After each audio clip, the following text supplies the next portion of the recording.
Well, our recap person is unfortunately away on a cruise, so I can give a quick recap from my notes. Not too much happened last time. We were in a battle with Gaivok. Gustav, the paladin, showed up seemingly from nowhere, though apparently he had been tracking down Blackwater, which he, I believe, learned was the current, or was currently being possessed by Malik as the Shadow Lord. So he decided to join with the group. The group headed back to the library to rest a bit, at which point they had decided to try to move their allies to a more centralized location, the keep, because they had befriended Zana, the Shadow Dragon. And apparently, she is going to work with the group now, trying to locate and destroy the Shadow Lord. So I believe we left off with the group getting ready to move the hobgoblins. Schroeder wasn't with us, which makes sense now for him being away on a cruise, or her. So Yep. I guess we can just start doing that. As the hobgoblins of the Iron Tide and Orcard have assembled, and the rest of the group is going to travel with them to try to keep them safe as they move through Isik.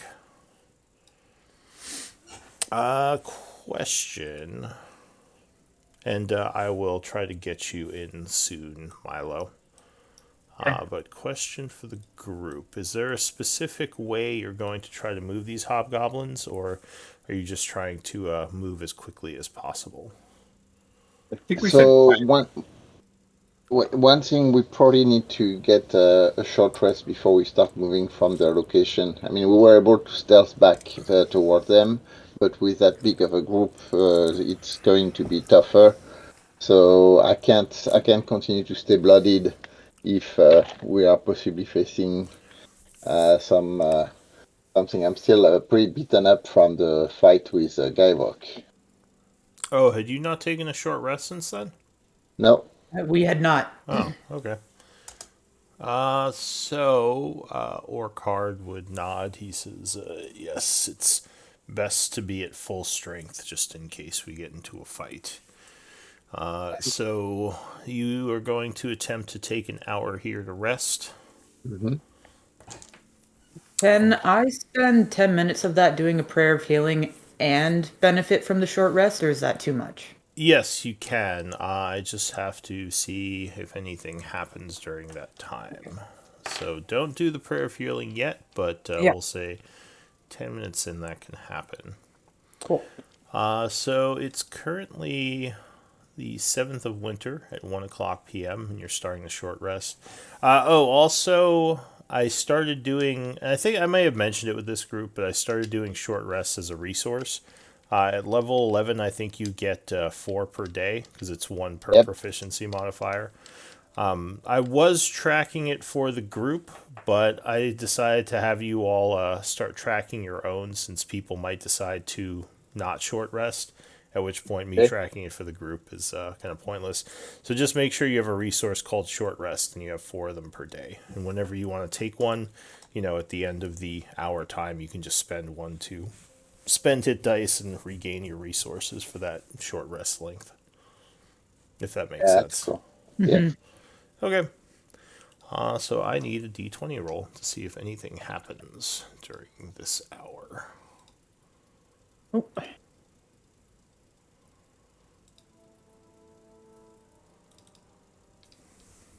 17 or 7 actually. 7, yeah. John. All right.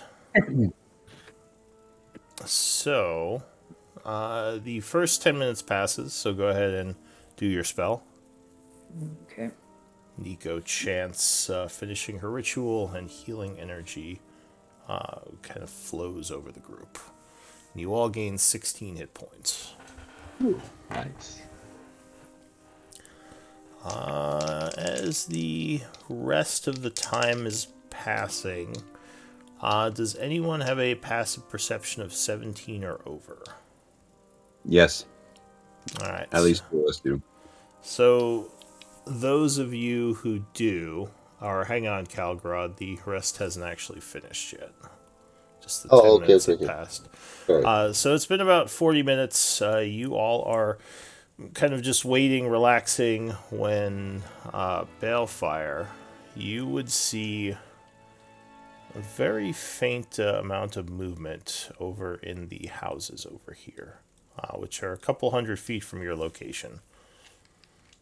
All right, I'll nudge Calgrod, who's got similar perception and Yeah, better vision, I and say, "Hey, believe, I believe Calgrod. I think you had noticed it too, right? yep." And he's got the owl's eyes or whatever, Yeah, so he should actually be able to see them really well. I can take a perception check if he's pointing or we see something. So you saw some movement. You didn't see Uh-huh. anything like clearly because it was kind of far away, but you can make a perception check to see if you notice anything else over there.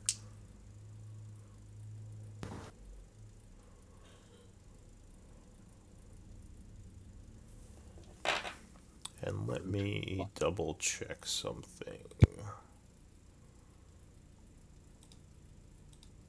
So, kind of pointing to Orchard and the others.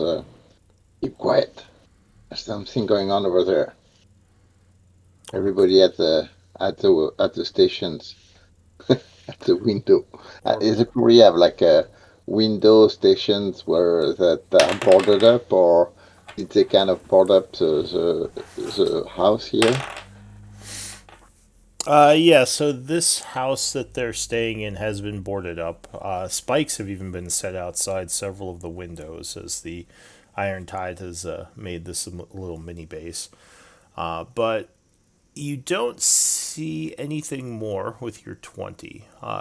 It Okay. just it seems like yeah, for whatever you saw there was like a movement for a short period of time, but now you don't see anything. I so just keep an eye for another 50 minutes until the end of the short rest, but without doing anything. Okay. So you just keep an eye out, but remain here. Mhm. All right. So your short rest would pass, so you can go ahead and spend hit dice. It I, is now 2 o'clock. And yeah, make sure you spend one of your short rests if you want to benefit from that. But it's now 2 o'clock p.m. does anybody know how in Beyond the short rest button works? Because it seems to never apply the dice. No, you have Uh, to roll them. Yeah, it's weird. You have to. Um, it's like you have to do two different things. So you have uh-huh. to select. You click the short rest. You have to pick the hit dice you want to use. Then you have to hit the roll hit dice button separately, and then you hit take short rest. So you have to do that one by one because I try to Um, kind of push like four to roll oh, three at the you're same right. time. Yeah, that's wonky. Yeah, I don't know, man. I There's a That's for roll 20, right? yeah, beyond that's Or for sorry, beyond. Beyond. Yeah. Okay. yeah. Yeah, I'm not sure how they do it in Beyond. But Yeah, they don't do it very well. Because they don't record the fact that you have actually rolled the dice, so it's kind of it's weird. Oh kind Yeah. of no, yeah. So sorry. Click on the boxes for the hit dice, and yeah. then instead of hitting roll hit die on the right, hit there's a button that says that has the roll in it underneath the boxes. When you click that, it'll do the roll, and then you can take the short rest. So the Anyway, button whatever. where that appears. Okay, so let's see how much did I do here because you didn't. I can play with you with it later Yeah. if you want. And I No, we don't. can show you also how the roll 21 works. It's I don't know if it's better, but it might be simpler. Um, Yeah. when we regain half of our, sorry, half of our hit dice or half of our max hit dice on a long rest, is it rounded up or down? It's rounded down. So for Cool. level 11 it would be 5. Perfect. All right. Yeah. All right. So what do you all want to do? Or We'll card run says there. it seems quiet, though if you really did see some movement over at those houses, it's a little troublesome. You guys want me to go take a look? Yeah, It, sure. it might be best to scout it out before we start moving all our troops. I'll sneak over there then. All right. So you are moving over there quietly. Give me a stealth check. Mom.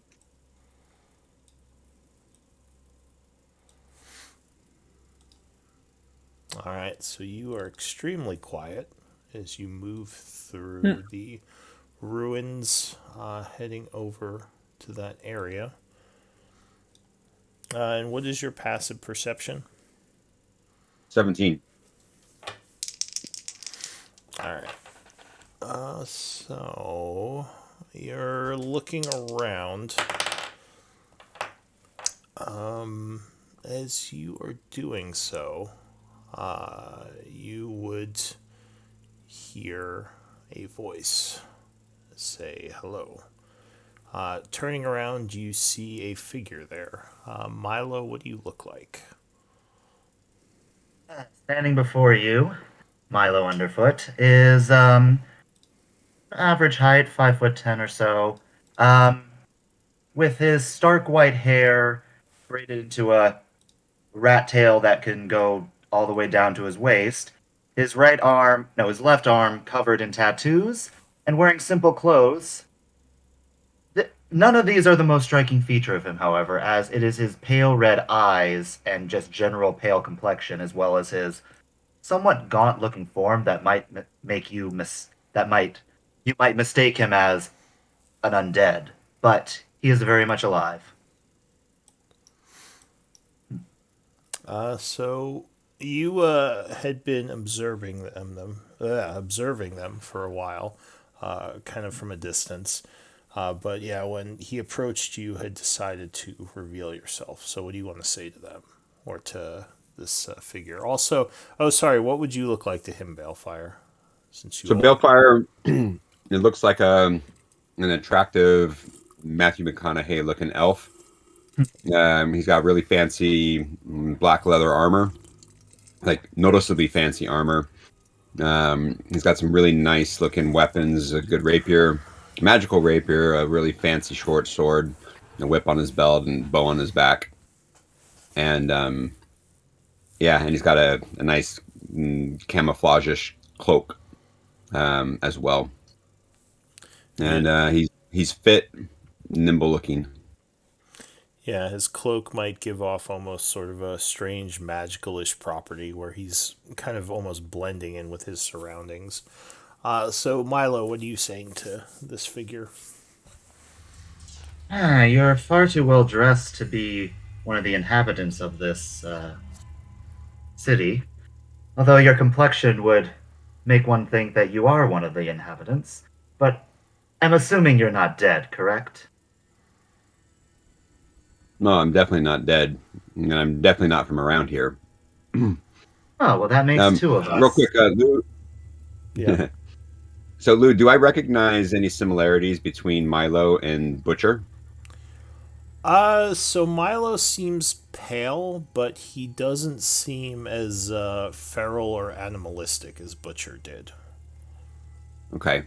I mean, like, so, I mean, based on the description I have of Milo, though, would it make sense that I would be suspicious of his warm-bloodedness? I mean, possibly. That's up to you. Okay. Um, but clearly you're not an undead, at least not a zombie or I don't know, these other things, now Hoon. What are you doing Course in not. Isik? Alone? Well, I wasn't originally alone, but suffice to say, me and my traveling party were ambushed on the road. Several were killed, but the rest of them were taken. I followed as best as I could, and they supposedly led me to this city. So you could say I'm searching for people in this lovely area. Uh, Oh, we keep fighting. question. Question, Balefire. Do you have Arcana? Unfortunately, I don't yet. Okay. Yeah, so something about Milo strikes you as, I don't want to say alien, but definitely like exotic a little. Like, just the, something about his skin definitely makes him seem a little bit off. Like he's not from around here. All right. So I have met people from Shadowfell now. I've met people from the Feywild now. All right. Um, Give me an intelligence check. all right. Untrained. Yeah.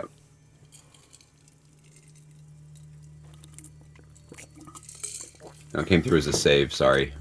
So what would that be? -4. Yeah. That's still pretty good. All right. So from his look, you would get the feeling that he might be from the Shadowfell. He has the look of someone who's been drained by the energies, or the negative energies of that plane. All right. Let's see. So, are you friend or foe to the Shadow Lords? Why would I be friends with such a creature? I don't know. You'd be surprised who are. So, if you're Really? not, then I will call you friend. Oh. Well, that's lovely. No. Well, tell me, what is your name? My name is Balefire. And Pleasure. it's a pleasure. My name is Milo. Milo, you can call me Milo Underfoot. And at this point, Milo, who has he's kind of got like a full cloak on. It covers both the front and back, but his arms are visible. He kind of opens it a little, and he reaches in and pulls out what looks to be a journal. And as he starts thumbing through pages, you can see the journal pages are grimy and a little bit bloodstained. As he pulls out an inkwell seemingly out of nowhere, and then Milo continues, "Forgive me for being so forward, but I haven't seen one of your kind in a while. Your skin is so much paler than I remember it. Usually you don't see that until..." And then flipping through the notes, day 7 of decomposition. Fascinating. And he's just starting to scribble notes down on his page. I'm not actually decomposing. Right, we've already established that. That's why I had to make an addendum. And with his cloak open, you can also see at his what appears to be a chain connected to what looks to be a sickle. But it's not quite a sickle. It's got a longer blade, so it looks more like a miniature scythe, and that's currently at his waist. So he is definitely armed, as he's still taking notes. Then after a second, he closes it up and puts the journal and the quill away. Are you alone as well here? No, come on. I want you to meet some people. And I'll walk them back over to the group. Okay, well, Found you another understand my trepidation, right? I've just met a stranger in a strange city, and you told me to come meet some people. Yeah, we've got some nice literature, and we can tell you what you need to believe, and I'll introduce you to your new god. And then Belfire, after saying that, will try to gauge the response, and then to kind of chuckle it off and be like, "No, I'm just kidding." But there's some safety. I've already got a god, thank you, and I follow her point. Do you have religion, Balefire? No. Okay. Yeah, I guess. Any of us? Sorry, go ahead, Milo. No, I didn't say anything. I was gonna ask, do you have any religious symbols showing? Milo would not, although if no, he wouldn't. Alright, so sorry for the little interruption. But it doesn't seem like he's wearing any symbols, even when he says he already has a god. All right. Well, look, Milo, there's safety in numbers, like for real around here. So you should at least come over and meet my traveling group, and you can take a breather with us. Well, self-preservation is usually my main concern. It would be nice to have the possibility of companionship, so I'll follow, but you won't mind if I keep a little distance until I gauge the rest of your group? No, that's fine. We meet a lot of stragglers around here. I think we've had I don't know, we met 4 or 5 different people that have lost their way on their own. So What an interesting place. Very well, lead the way. Alright, so the two of you head back over. You would notice, Milo, as you approach, there are several hobgoblins who don't necessarily have their bows trained on you, but they do have arrows knocked and are watching suspiciously as you approach. As you get closer, you see one of the hobgoblins in plate armor, fully decked out, and he seems like he might be at least some kind of leader to these group of hobgoblins. He has a scar across his face, and he kind of nods as you enter the camp. You also see several other individuals who I will go through right now. In the front, you would probably see Calgrod. What would Calgrod look like to him?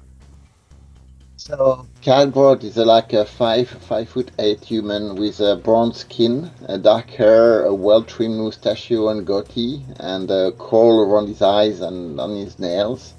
He wears strange goggles that makes him look a little bit like owlish.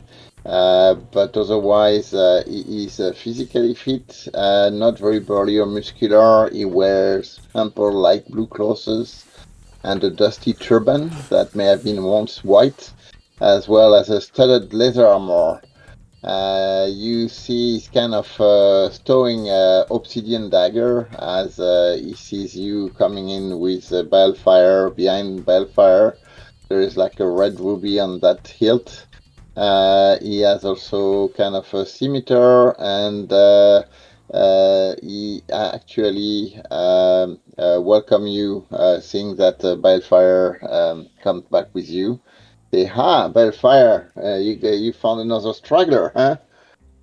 yeah, they're like rabbits around here. Yeah. Hello. My name is Calgard. Hello, my name's Milo. It's a pleasure to Well, meet Milo, nice to meet you. I'm a cartographer of the Cataclysm here, and you're not the first one that found our party here. If Balfar brings you here, that means that you're probably safe to stay with us. I mean, it's a little early to make that assumption, but yes, it is. Well, Go ahead. well, this place is protected by, and I show our card. This is our card, the leaders of the hobgoblins that are actually living here for now. Yes, Or- the nice looking people who had their arrows trained on, notched, ready to fire. Only if you turned out to be hostile, Orcard says. Standing next to Orcard is a very, very large woman. I think she stands at around 7 or 8 feet tall, right? Yeah. Her arms crossed. What would she look like to Milo? Uh, as just mentioned, very tall. Probably a bit more muscular than Calgrod. Well armored in some chainmail and have a shield, and just looks like I basically live with my shield and my hammer in my hands. I have a holy symbol hanging from one of my hands. Do you have religion, Milo? No, I don't. Okay. So she has a strange symbol that you probably wouldn't recognize. Probably not. Okay. Milo, from your voice, Milo sounds really smiley. Is he? He's got just a little bit of a grin on his face at all times. Sort of, that's the resting position. Like if you let your face go, it kind of just like your face, your mouth doesn't really smile. It's kind of in a neutral. But for him, it's more like just a ever so slight grin, Like a smirk. Okay. nerving. She probably is just sizing you up constantly because you smile too much. Seems like she might have a distrust for smiling people. Off to the side of her would be a armored man who might, I don't know, would Gustav be smiling? Probably be observing you. Yeah, he is quiet. He likes to listen and observe until there's something worth saying. So yeah, probably a bit charismatic looking, kind of maybe looking you over, possibly sizing you up a bit. What would Gustav look like? So Gustav is wearing heavy armor. He's wearing chain armor. He's tall. He's about 6 foot. He's not super tall, but he's got the blonde hair that you can kind of tell it's that elvish blonde, but he's also got some facial hair that's definitely denotes him as a half elf. As elves usually don't have, like pure elves usually don't have facial hair. Um, he's got a green cloak on and kind of green accents around his armor. He carries a shield on his back as well as a warhammer at his side. All right. And I think, yeah, other than that, there are, it seems like several groups of hobgoblins here who are fairly well armored or kind of in formation. Like I said, their arrows are knocked, but they don't seem like they're moving to hostility just yet. I can understand the caution. I mean, somebody new has entered your midst. I don't blame any of you for wanting to shoot first, ask questions later.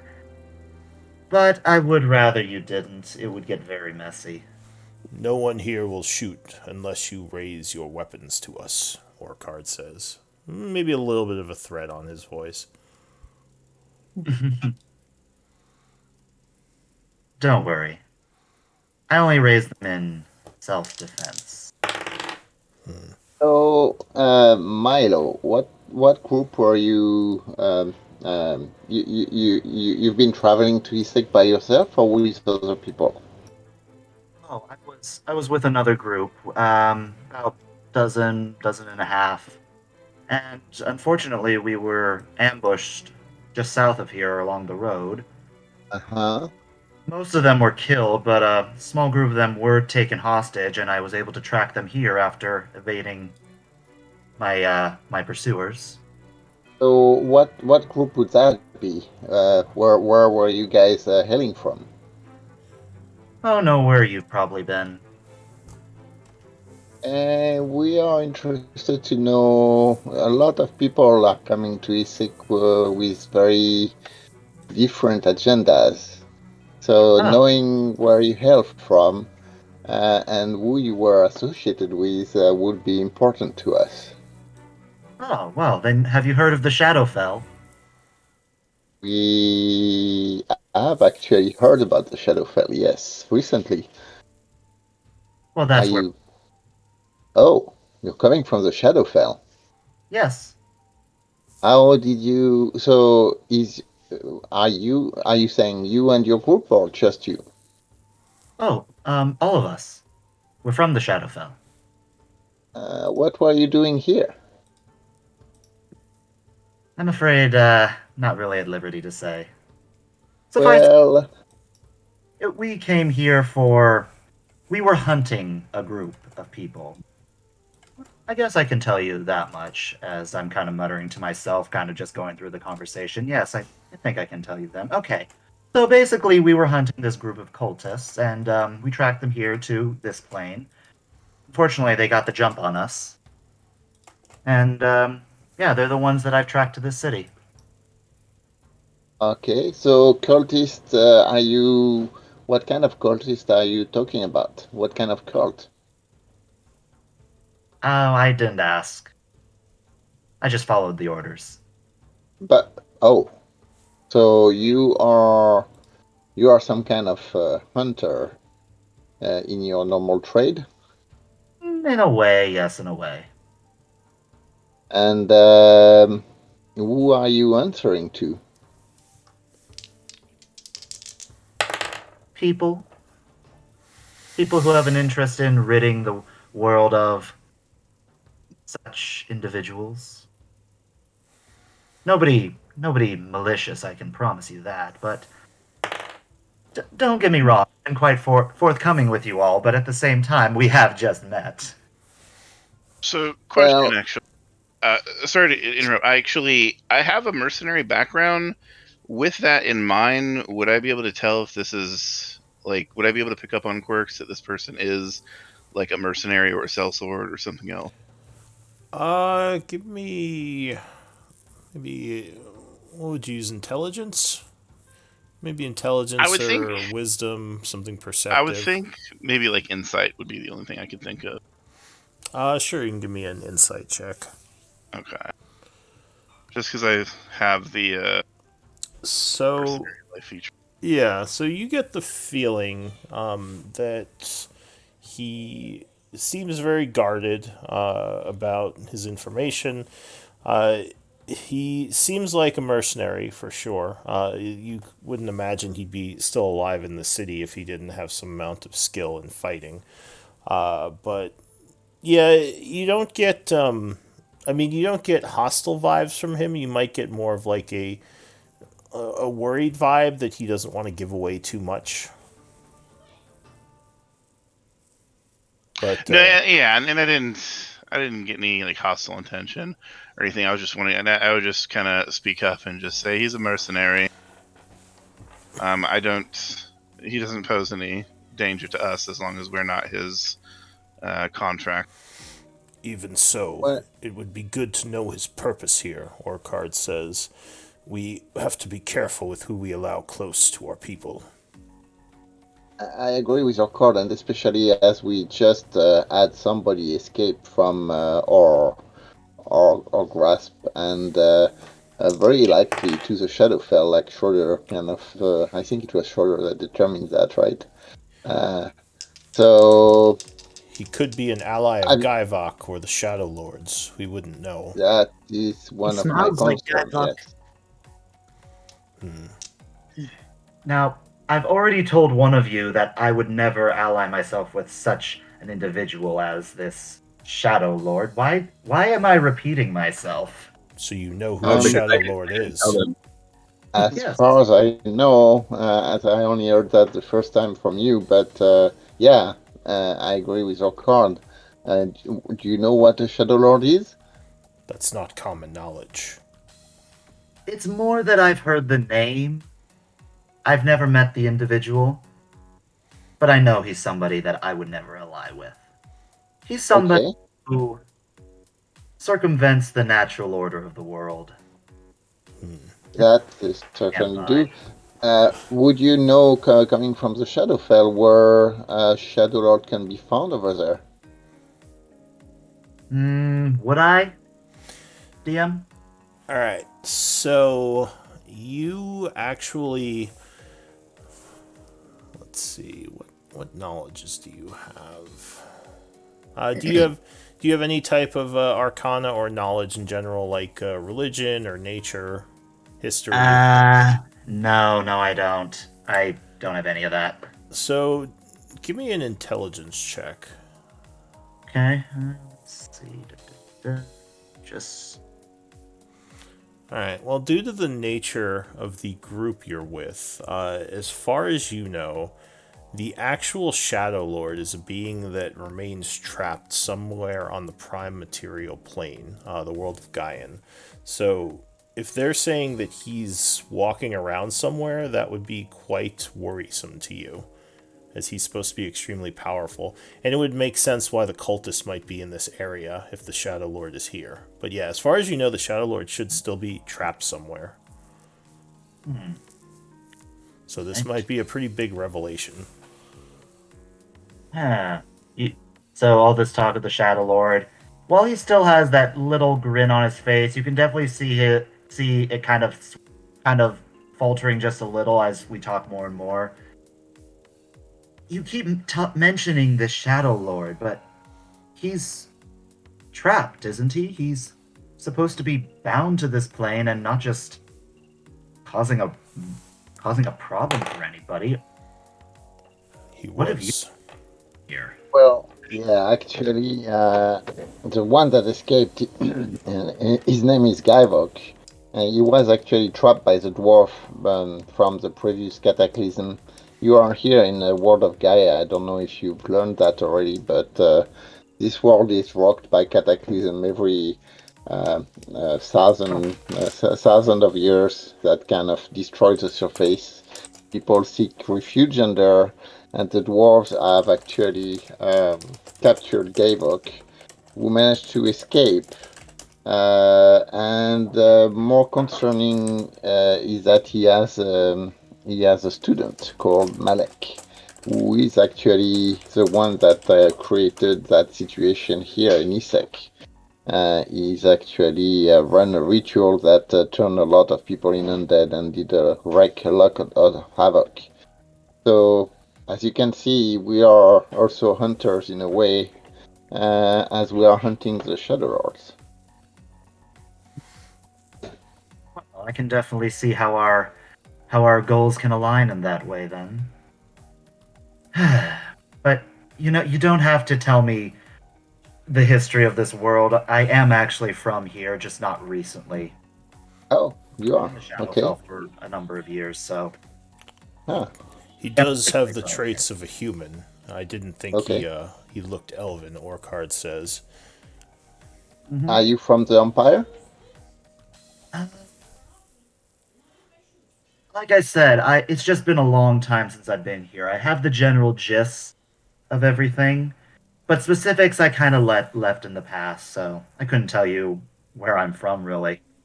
Okay, Milo. Suit yourself. Well, we certainly can need some help on finding support for task right now. We are actually working with a shadow dragon called Dana, and we have to bring these good folks inside the keep and get them through safely. We are trying to gather allies to do an assault on where Malek is currently holed up. So it sounds like you could use all the help you can get, correct? Yep. Sure. What? I happen to know of a handful of individuals who I would personally vouch for located within this city. Obviously, they're currently being held hostage by the cultists I was tracking, but if you would all be willing to put in a little legwork, we could probably go get them. What? Prisoners? Yes, they were taken prisoner a few days ago, I believe.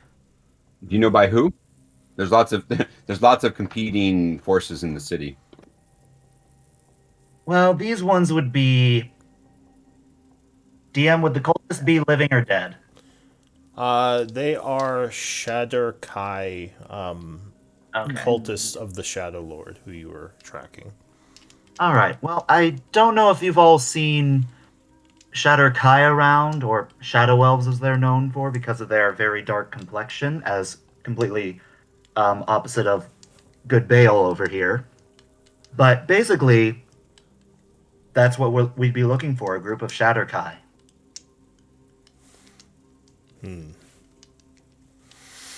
This seems convenient, Orcard says. We were about to move our troops and this supposed ally shows up. How do we know we can trust we're not being led into an ambush? Well, we know where we're going, Occard, so there's no. I don't. I think we'll scout the way to the keep, and we know the ways to go under the wall. So we'll make sure that nothing happens to your main. Yeah, I think we should continue with what we're doing and get Orcard back to the keep.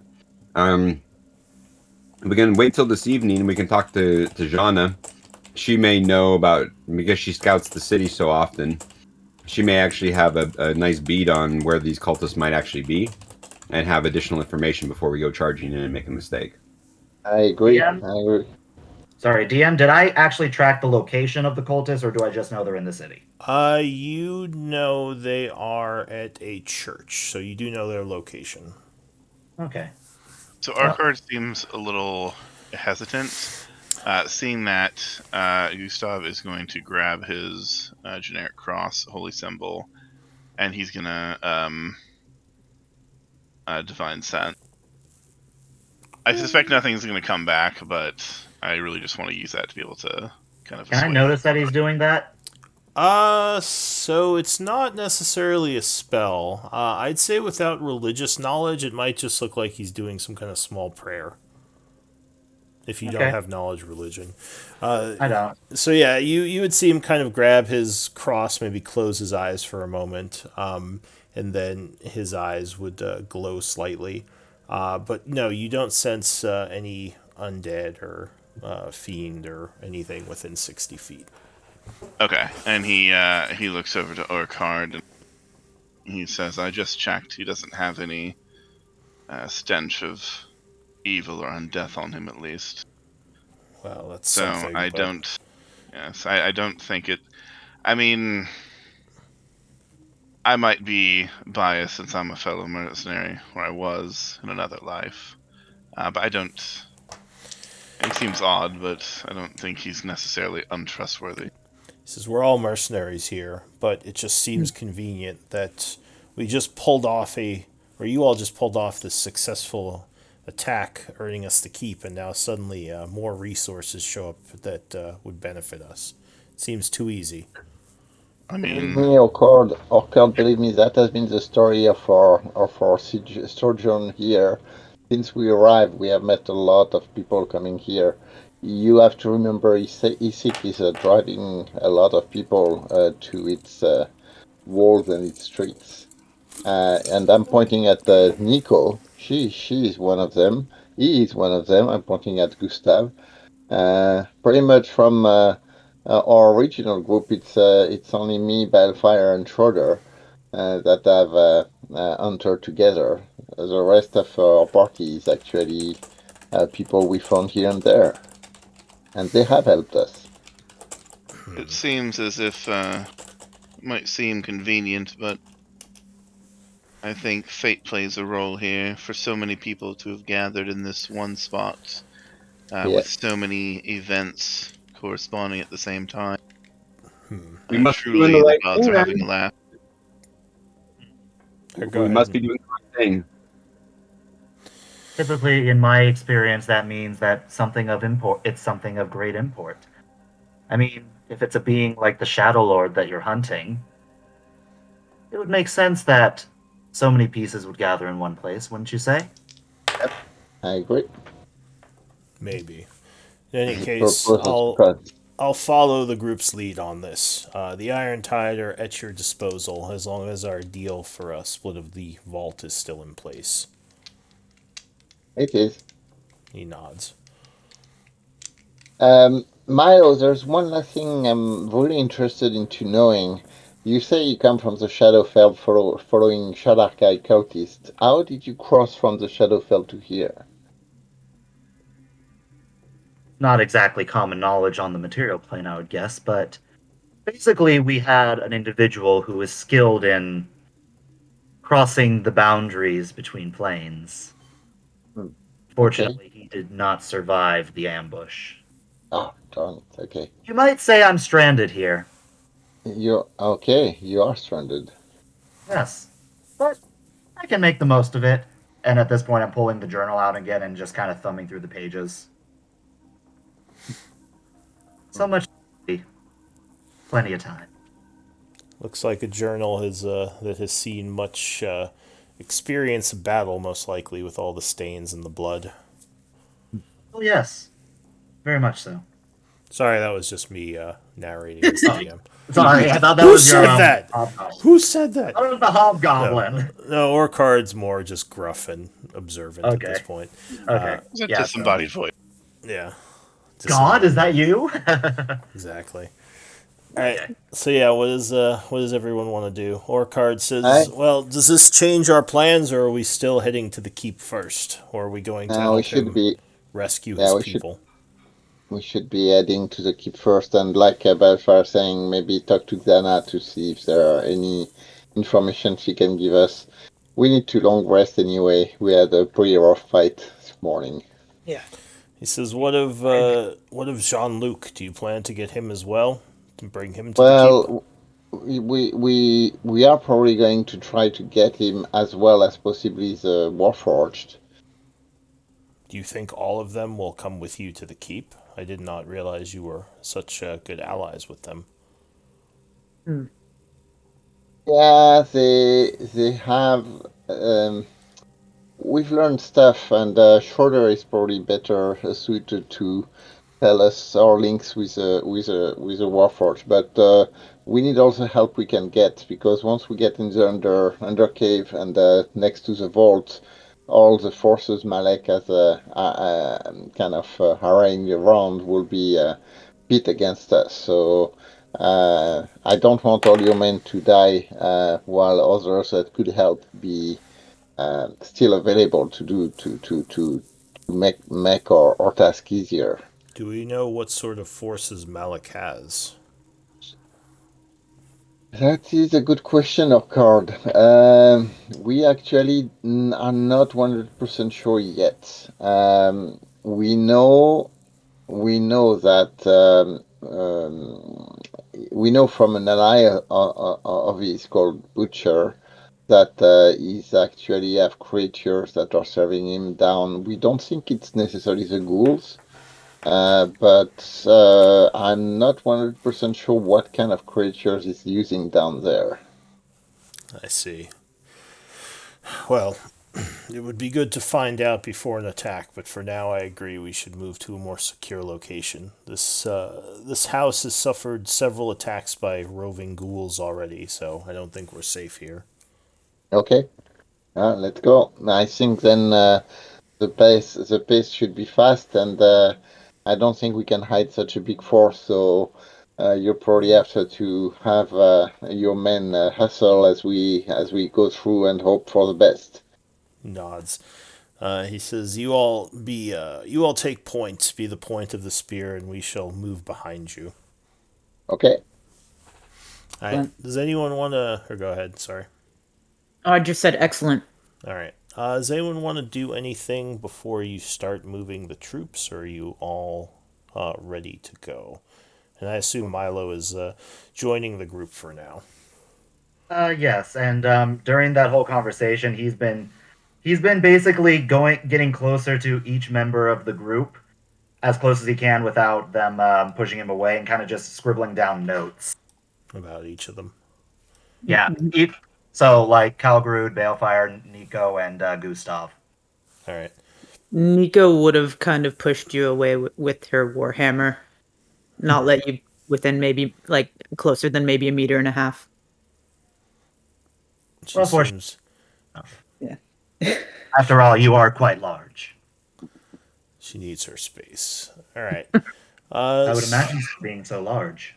So So as he's approaching Kargod, certainly Kargod would take a look at his tattoo more closely and see if there's any kind of pattern he can discern from his cartography uh, expertise. do you have Arcana? I do not have Arcana. All right. So, the tattoo, the symbols look a bit strange. You have history, though, right? Yep. Give me a history check.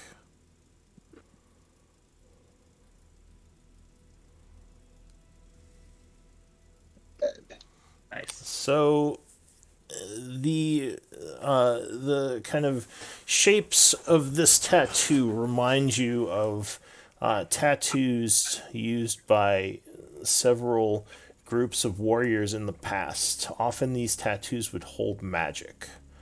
So this could be one of those.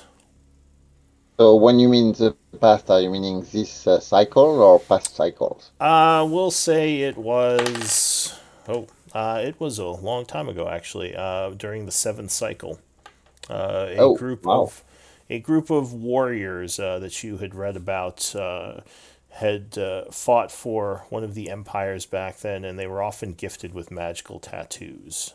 This looks like the style of one of the such tattoos. You haven't What's seen that something called? like this in a while. Okay, yeah, that's very interesting. I'm keeping my observation for myself right now, but the last question I have about this as for this story, I know would these warriors have anything to do with constant weapons?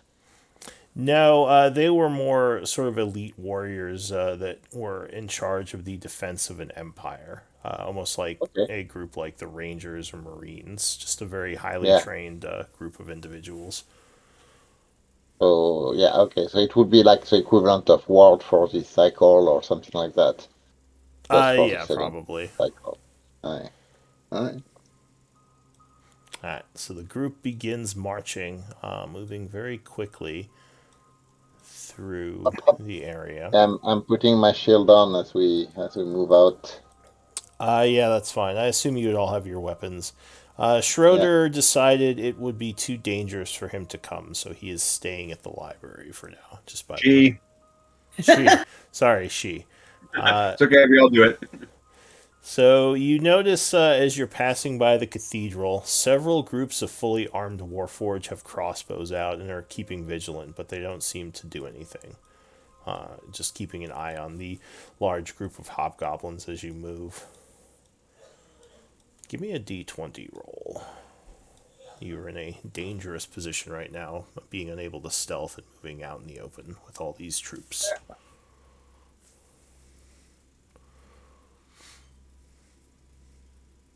Just anyone. Ooh. All right. Interesting. So you are quickly moving through the city here. You come I to think we. Yeah. Go ahead. you come We get. to a group of houses, several groups of houses. I assume you're just moving between them, right? Yeah. Yep.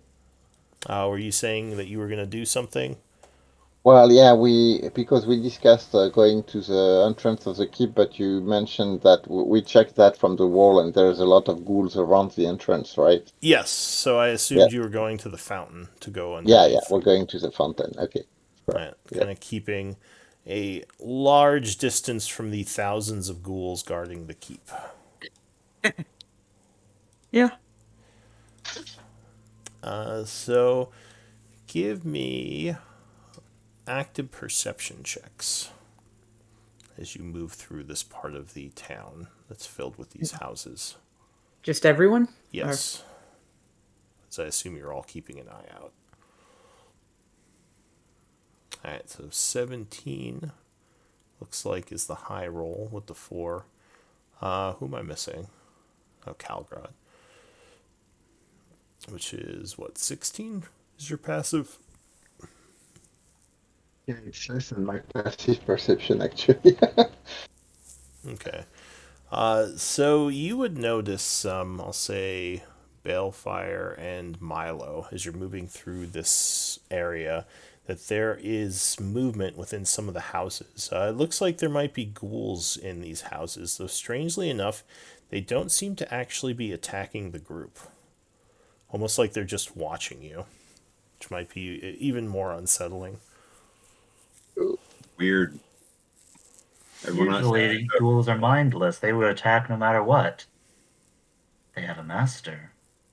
Okay, folks. So if you notice that, I would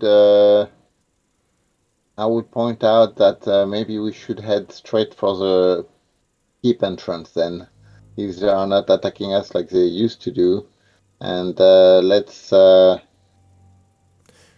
kind of try to get straight into the keep from outside, right? Do we want to try that? Are we sure the Well, army won't attack us there? Seems like a big risk to take.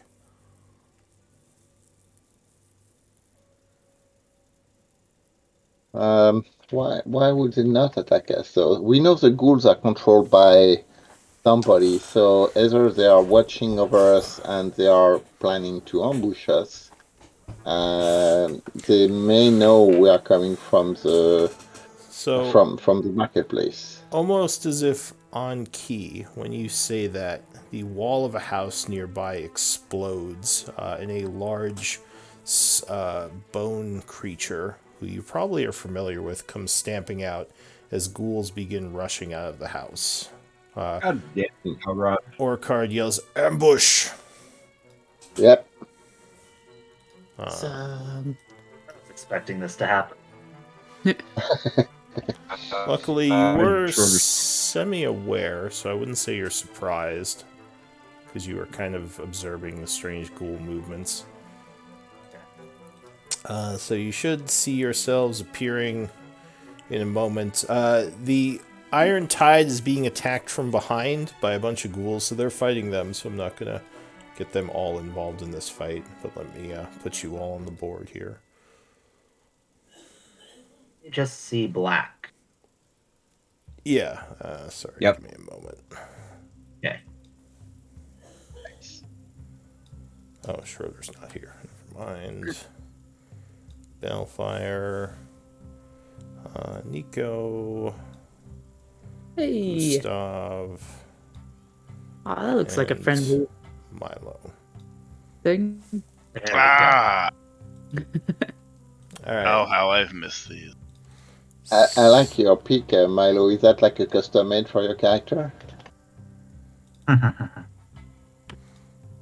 Is it? Is that Is it like a commission or something? a mission? Oh, he was saying Commission. your picture. Hire someone to take your picture for you. Sorry, I think I'm missing something. So, He was start over? He was asking, is your picture a commission? Like, did you have someone make it for you? No, I just got it off the internet. It's a cool one. It's a cool picture. Yeah, I found it. I was like, oh damn, that's good. Didn't even have tattoos until I saw that pic. No. I was like, yeah. I called them up. I was like, hey, I really love your picture. Think you could do the exact same thing, just add tattoos. Alright, so give Alright. me initiative rolls. All right. Click on your token first. Yeah, make sure Yep. your token's highlighted. And you can rearrange if you don't want to be in that position. I just kind of randomly dragged you all out. Hey. Better than my average initiative roll. Jesus, there are a lot of ghouls on this. Yeah. We killed a lot of them already.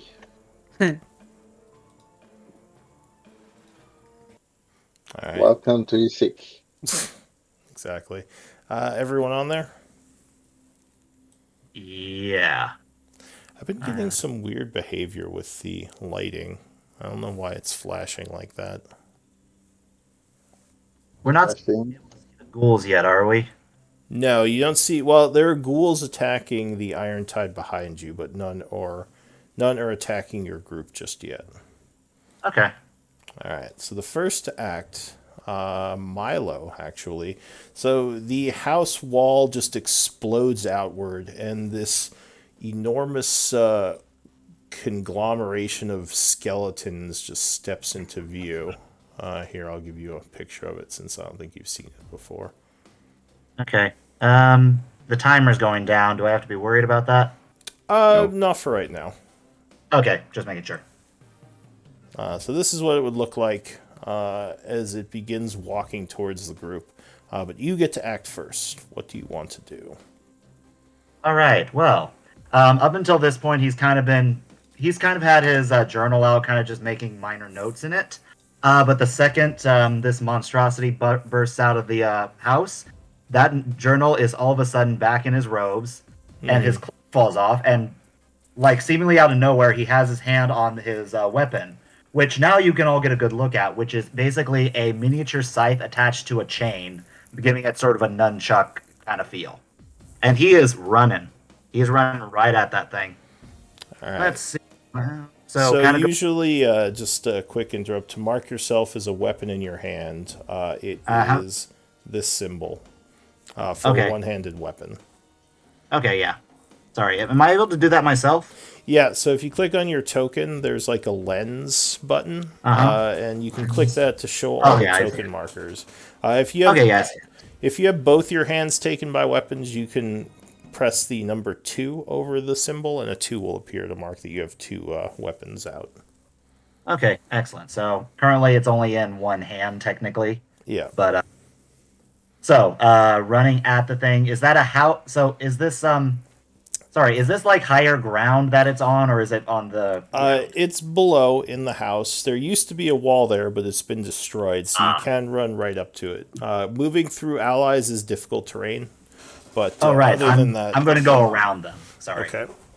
So like So does it around. seem does Milo seem to use like 2 free actions or like dual wielding or something like that, or is it just like a magical thing that his book disappears? I would assume he put his book away when the wall first exploded. Yeah, But like in one so fluid motion, book away, weapon out, basically. yeah, usually if you have something in your hand, it's a item interaction to stow. But we'll say for this time, he could have put it away for free as the monster was exploding through the wall. Okay, good to know for later. Yeah. All right. So Milo is going to run pretty much around it to its backside Okay. up here. And as he's running by, he's going to take 2 swipes at it. All right. So you swing at this monstrosity running past. Go ahead, give me some attacks. 11. So the first attack would kind of skitter off the bone monster, hitting it but not doing any damage. All right. Second attack. Oh, There we that go. would be a crit as the weapon wraps around one of the bones and Ooh. pulls at it, doing a massive hit. Oh, that's excellent. So first of all, with my feet, so let's see. Hold on, let me roll the damage. Yep. Because I do have a feature that involves To roll the damage, you mouse over the chain scythe in chat and then click it. And if you do the crit one, it should roll the crit damage. Okay. Sorry, in the oh, there it is. Yeah, that's it. All right, so the initial hit is 14 points of slashing damage. All right. So and then with my feet, slasher. Whenever I hit a creature with slashing damage, I can reduce its speed by 10 feet until the start of my next turn. All right, so it is a bit slowed by the attack. And then when I score a critical hit, it is grievously wounded, so it now has disadvantage on all attack rolls. Nice. Can you link that? Sure. Whoops, wrong button. And I assume that's like till the end of turn or something. Until the start of my next turn. Yeah. All right, so he has disadvantage for the time being.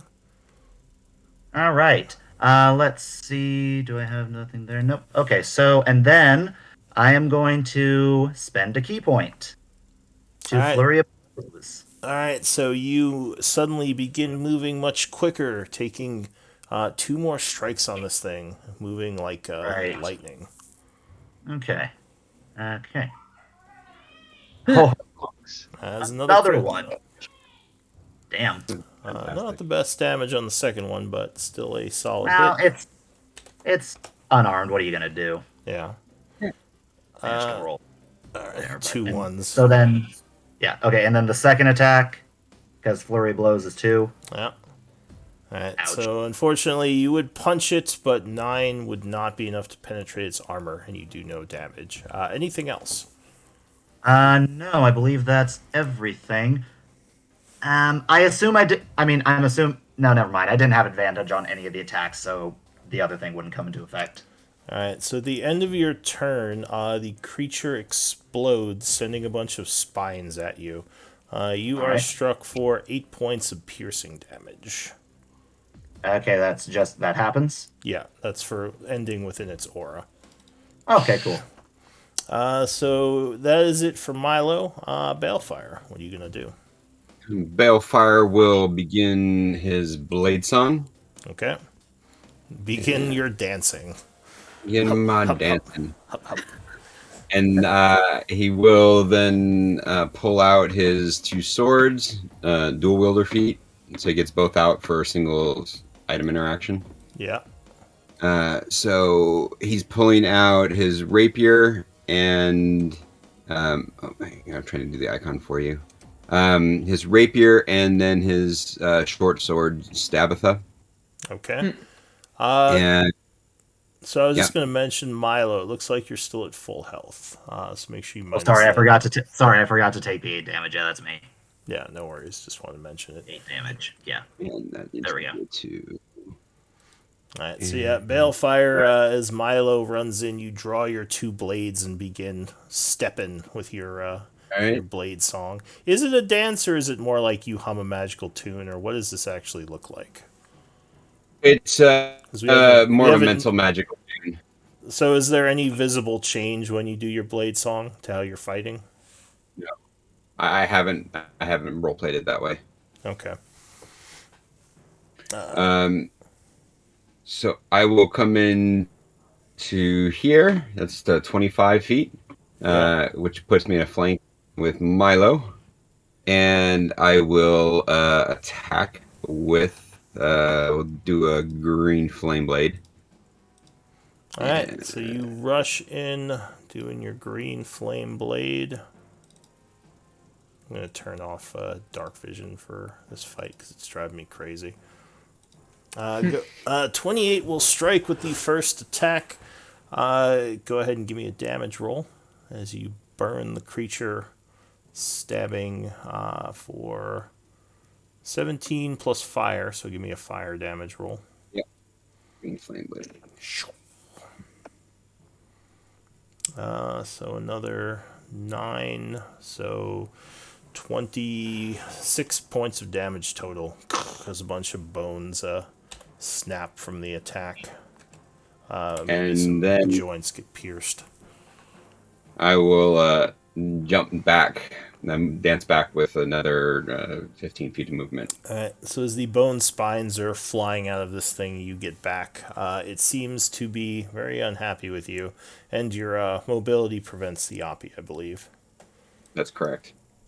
Alright, That's it for me.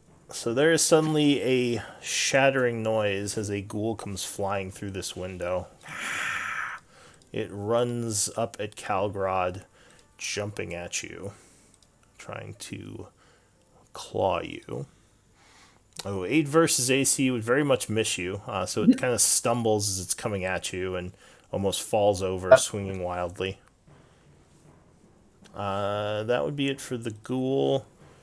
Another ghoul will come running through and rush at you. 13 versus AC would also miss, as it is kept back with your shield as it's slashing at you. Another ghoul comes rushing out, jumps off the wall, but it has to double move to get to you, so it can't attack just yet. Alright, so the skeletal monstrosity is looking towards Balefire, but with Milo threatening it, it doesn't necessarily want to give him an Oppie. So it's going to draw several great swords from its back.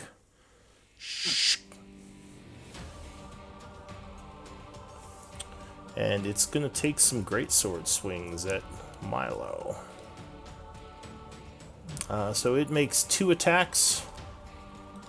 23 versus AC on the first one. Will hit. Alright, Are you rolling disadvantage? Oh, disadvantage. Oh, yeah, disadvantage. Thanks for the reminder. 16 versus AC? Just hits. Oh, alright. So it clips you, doing 18 points of slashing damage for the first attack. Alright. And unfortunately, that would be another 16 with disadvantage on the second one. Clipping you again for 21. So a total of 39 points of damage as it flurries with its attacks. Takes me down to 33. That's it for the creature. Yeah, that was it. That would be it for the creature. So it is now another ghoul's turn. There's another shattering, has another window breaks, and this one jumps at Balefire. 12 versus AC. I believe you would dance out of the way, right? Huh. Alright, so that's it for him. Gustav. So you just see this creature swing these huge greatswords, almost cutting Milo in half, but luckily he got out of the way of the direct attack. Still clipping him, though. And he looks... Oh, if you go below half Milo, since no one can see your hit points, usually we mark ourselves with this to denote bloodied. which means you've Okay. actually taken some hits and are starting to look wounded. All right, good to know. Thank you. So Gustav, what do you want to do? All right, seeing the small ghouls and having fought with the party at least once or twice before, knowing that they should be capable of getting rid of some minor ghouls, but the big boy over here, that is a problem. So you will take a step away from the ghoul. All right, this one's going to spend his opportunity attack reaction to swing at you. Clawing. Shield up. 8, so yeah, he would just claw at your armor, do no damage. Okay. And then he would move over to help try and fell this with Milo. Alright. As a bonus action, he's going to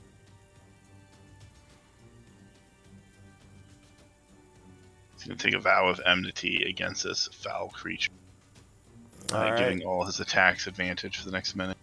So you gain, yep, for 1 minute. So go ahead and put the timer on to denote the minute, and you challenge him with divine providence, making him your foe. And then I will, with holy power, I'll strike down one. 15 versus AC with the flank. No, that would not be enough. And you kind of bounce off his hard outer bony hide. And then a second strike. Oh yeah, 20 would definitely strike, landing a blow on the second strike. Yep. And I'll let that go with a level 1 smite. Alright, so yeah, as you strike this thing, there is an explosion of radiant energy, doing 11 and then another 7, so 18 points of damage. The creature turns towards you, bringing his swords to bear. Anything else? Let's see. So yeah, 21 damage total. And then what's the icon for the timer?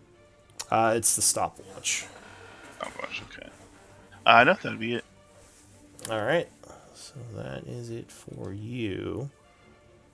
Calgrod. You're surrounded by angry ghouls. Yes, I'm putting my obsidian dagger and attacking the ghoul. So the ghoul down there, and so this one here. Alright, you go for an attack on the foul undead. Yeah. Wait, what's going on with the timers? I don't know how to put 10 on. No, it's just 10. It's just that's preset for a minute because most effects are a minute. Oh, it is? Yeah. Okay. So yeah. Also, the dot is no longer a timer, Balefire. You'd want just the stopwatch. Oh, okay. It's the stopwatch or the green 0 are the 2 timers now, because I'm using the dots for other things. Sure thing, boss. Yeah. So Calgrod, 12 versus AC would actually just hit it, as this thing is not well armored. Alright. As you stab it with the obsidian dagger, ripping through it for 17. Ow. So it bleeds profusely from its eyes, almost falling over dead, but it is still up. I'm going to hit the other one, the other one at the bottom. So kind of this one here is going to get the other attack. Okay. And that's a hit. Oh yeah, 27 would definitely strike, so you hit the second one as well, for another 12 points of damage, which would bloody it, but it is also still alive and screeching at you. And then I am doing a bonus action move and casting a sanctuary on myself. Alright, so the 2 of them are going to try to OP you, but they have to make wisdom saves, correct? OP? Why are they OPing me? Oh, I thought you said you were moving. No, I'm staying here. I'm just casting sanctuary on myself. Gotcha. Alright, anything else? Nope. Alright, more ghouls are going. Another one comes flying through the window, slashing at Balefire, but you would easily dance to the side, avoiding it. Another one comes jumping through, claws at you, Ooh, 20 versus AC, but I think that might still miss you. Nope. Yeah. Right. So Yeah, I'm at with your quick 23. movements from the song, you were able to keep it at a distance. Another one is going to come rushing out. This one has to dash, though, so it can't attack this turn. Nico, what are you going to do? I will move here, and I'm gonna take a swing at the one right next to me with my warhammer. Alright, so you bring your Warhammer down upon this thing. Oh yeah, 15 would land a solid hit. Yep. And I'm gonna throw in some thunder as well. Alright, so there's a loud boom as thunder damage hits it for 12 points. It looks wounded, but it is still alive. And then I will. Let's see. Do I actually want to? Don't trust me. The new guy looks hurt, like visibly. Yes, he got clipped by those swords and he's bleeding a bit. Okay. He's definitely within 60 feet. Yeah, I'll throw a healing word at him. Oh, one other thing. Sorry, Gustav, you took 8 points of damage at the end of your turn. 8 piercing. All right. Because of the explosion of spines. Damn. So Nico chants sending healing energies, and Milo, you would regain 4. Liberty. Yeah. Thank you. And that's everything. All And right. then I'll just start snarling at the one that I just hit. So another ghoul comes rushing out of the building, attacking Balefire with some claws. 21, luckily, I think would still miss you. This ghoul down here is going to double move, coming at Calgrod. Another ghoul comes rushing out of the house, also going to double move to get to Calgrod. And finally, wait, did we skip one? Is this guy not on the initiative? I wonder if I forgot to initiative him. I'll roll it now. He got confused this turn. He got lost in the house. So back to the to the bottom of the round. Oh, you know what? Never mind. I think I know what I did. I just moved him on the wrong turn. So this guy comes up this way and is going to attack Balefire. But we once again it would miss you as you are doing your dance right now. Milo, top of the round. What do you want to do? All right. First of all, So I am going to use a bonus action Mm-hmm. to activate my tattoo. Okay. Go ahead and link it. Okay. I sort of remember what it does, but just to remind me. Yeah. Where are The you? Eldritch Where are Claw you? tattoo. Yep, Eldritch Claw. How do I link this? It's been- So if you is it an item right now? Like, how do you have it recorded? It's It's an item. So I think if Also you listed under my resources. so let me it's just a Tasha's magic item. I think it does like an extra 1d6 on. yeah, weapon no, attack. I kind of remember what it does, but I want to just make sure I give him a way to link it because it's good to just have it in chat in case I need to. Yeah. Look Whenever at it. I have a weapon like that, I just create it as a feat and just because that's like I don't think there's an easy way to link item. Let's see, where is it? Eldritch Claw Tattoo. Let me see if there's a link button. I don't know if there is. So what you might want to do is, you see where it has like thieves can't sneak attack, all that stuff. Yeah. So if you go to the bottom of that list, there's a plus thing. You can Yeah, add just more. add it. Yeah, just add it there because that'll link. You don't have to do that now. But yeah, just for next time. So let me read this real quick. The Eldritch Claw. Yeah, especially for some of the weirder magic items. So this just gives you a D6, right? And it gives So- you. Let's see. Activating it, my melee attacks deal an extra 1d6 force damage. Yeah. it increases my reach up to 15 feet. And you can do that once per day, right? Once per day. Yeah, it can't be used until the next dawn, but it lasts for a minute. Okay. So go ahead and put a timer on yourself. That's the stopwatch, and Right. yeah, you just have the 1d6 now, and the So reach. let's see. Okay, stopwatch. There's the stopwatch. I've never used these before, so this is all new to me. Yeah, we use them to track like usage of your hands and just more like game stuff. The stopwatch, I think, is like there it is. yeah, Yeah, you found got it. All right, so yeah, you activate your tattoo as a bonus action, right? Yes, as a bonus action. Okay, so that's going. So I'm going to kind of dance around this big guy. 5, 10, 15, 20, not leaving his range quite yet. So just for another FYI, I do use flanking. So if you're like adjacent to Gustav, you get a +2 bonus to your attack. Right, but I'm not going after that guy. Okay, gotcha. Moving down here to get within reach of this nicely wounded-looking ghoul here. So I am 15 feet from this guy. I'm going to be taking a swipe at him. All right. Where are you? So you see Milo strike out, and strangely enough, his like attack just goes all the way across the area there. 13 would strike. Okay. So that's 9 slashing damage plus 2 force damage.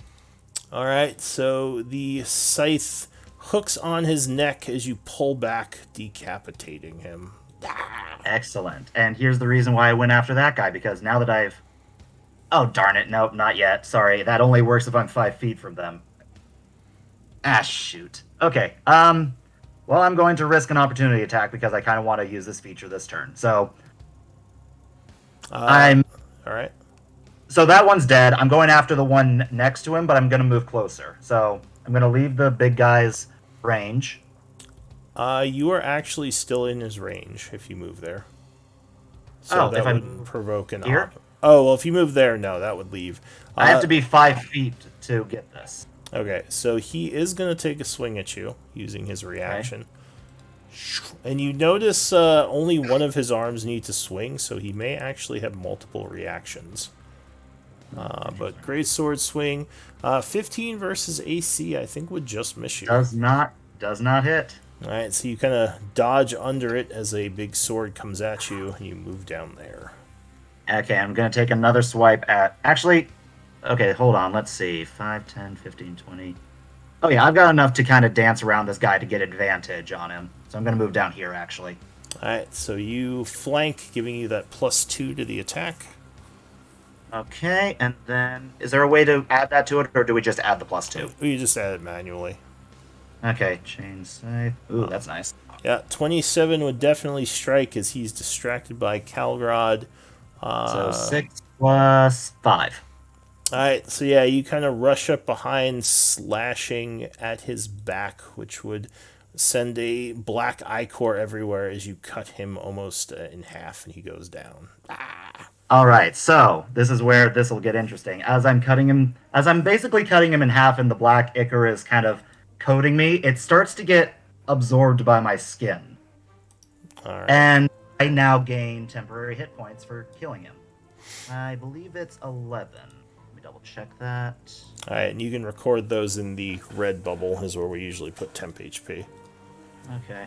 And could you link that ability that you're using? Of course, that's why I was looking for it. There it is. Touch of Death. Alright. So my monk level is 8, and my wisdom modifier is 3. Alright, so that makes sense. Anything else? Let's see. So hold on, let me record. Yep, it's already there. Red bubble, yep, already there. I've got a little bit more movement, so I'm gonna... Hold on, let me check how much I've used. 5, 10, 15, 20, As most monks do. 35, 40. Okay, I'm gonna move 10 feet up. Okay, wait. Where was I outside of this guy's range? The big guy? So you started up here, right? I started there, Yeah. yeah. Then I went down. So 25, and then you came here. So I think you're at 45 right now. So I don't know, maybe you would have been here. Do you have 40 or 45? I have 50. Okay, so then you have 5 feet left. Yeah. Well, hold on. I'm doing math here because I actually got it. Oh, okay. Yeah, I was 5 off. So yeah, I've got 5 left. So. Yeah, double diagonal is an extra 5 feet if you do more than one diagonal in a turn. That's why the ruler compensates for that. Okay, good. So I'll just move 5 feet back up, Okay. and that's where I'll end. All right, Balefire. So you watch Milo dance around the battlefield, narrowly avoiding another attack. All right. I think from here I will go ahead and swing with my primary weapon here at the guy to the east for no reason at all. Okay. Yeah. Yeah. So you stab at him with your flaming rapier. 16 would strike. I don't think you get sneak attack, do you? Oh, because I'm a clown. I should have attacked this guy. Oh But well. you would hit for 8, and I think you do get your fire. I didn't green flame because you I'm didn't, going to use my bonus action attack. So it's fine. I won't take the sneak attack of damage on this guy. That's fine. Yeah. But I will offhand attack this guy. Alright, using the distraction to gain a sneak attack. Exactly. Yeah. Alright, go for it. That's the advantage of this course of action. Oh, well, Enough is it. fortunately, I don't know if you got anything, but that would miss. No, I don't have anything that's going to turn a 2 into a hit. Yeah. So we're going to call that good. Alright, so your turn ends. This ghoul here will turn back towards you and claw. 22 versus AC? Miss. Alright, so your dance saves you once again. This guy is dead, so I'll remove him from the initiative. This guy here is going to hiss and jump over here at Milo, doing a claw attack. Oh, crit. So that would definitely hit you. 14 points of slashing damage, Milo, 11 of which is absorbed by your shielding you just got. And I need a con save as you feel a paralytic agent taking hold. Okay. Save. There it is. 16 would be enough, so you resist the paralysis and are unaffected. That's it for the ghoul.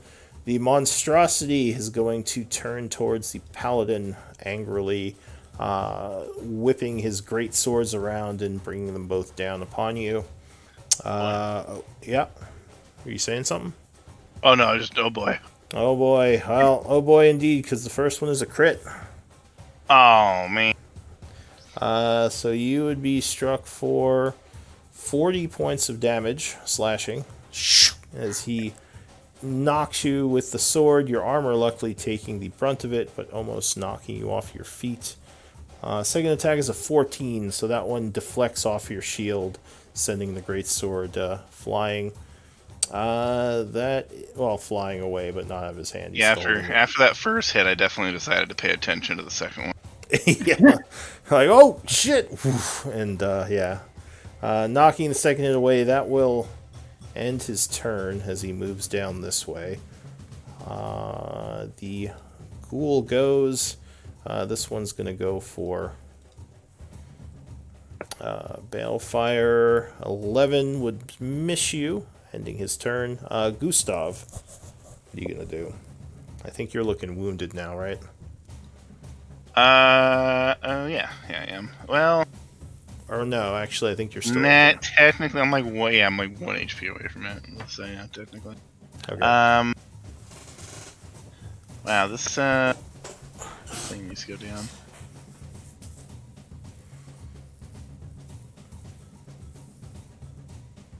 Just thinking.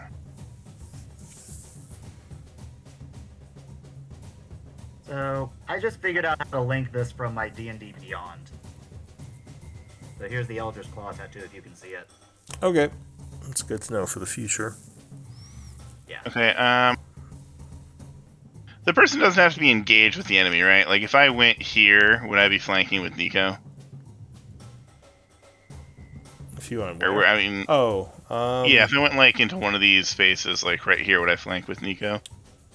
Yeah. I mean, you'd still be engaged to the skeleton thing.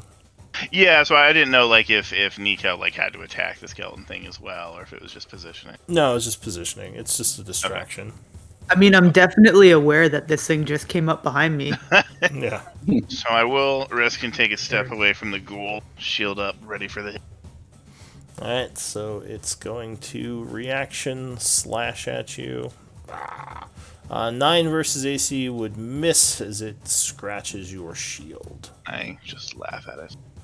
And I will move here to link with Nico. And then from behind this thing, I come up, Warhammer in hand, and I just start bashing at its knee, trying to hobble it. So here goes 1. Oh, alright. 25 would strike on the first hit, doing 13. Is that right? Yeah, then the 4 radiant damage.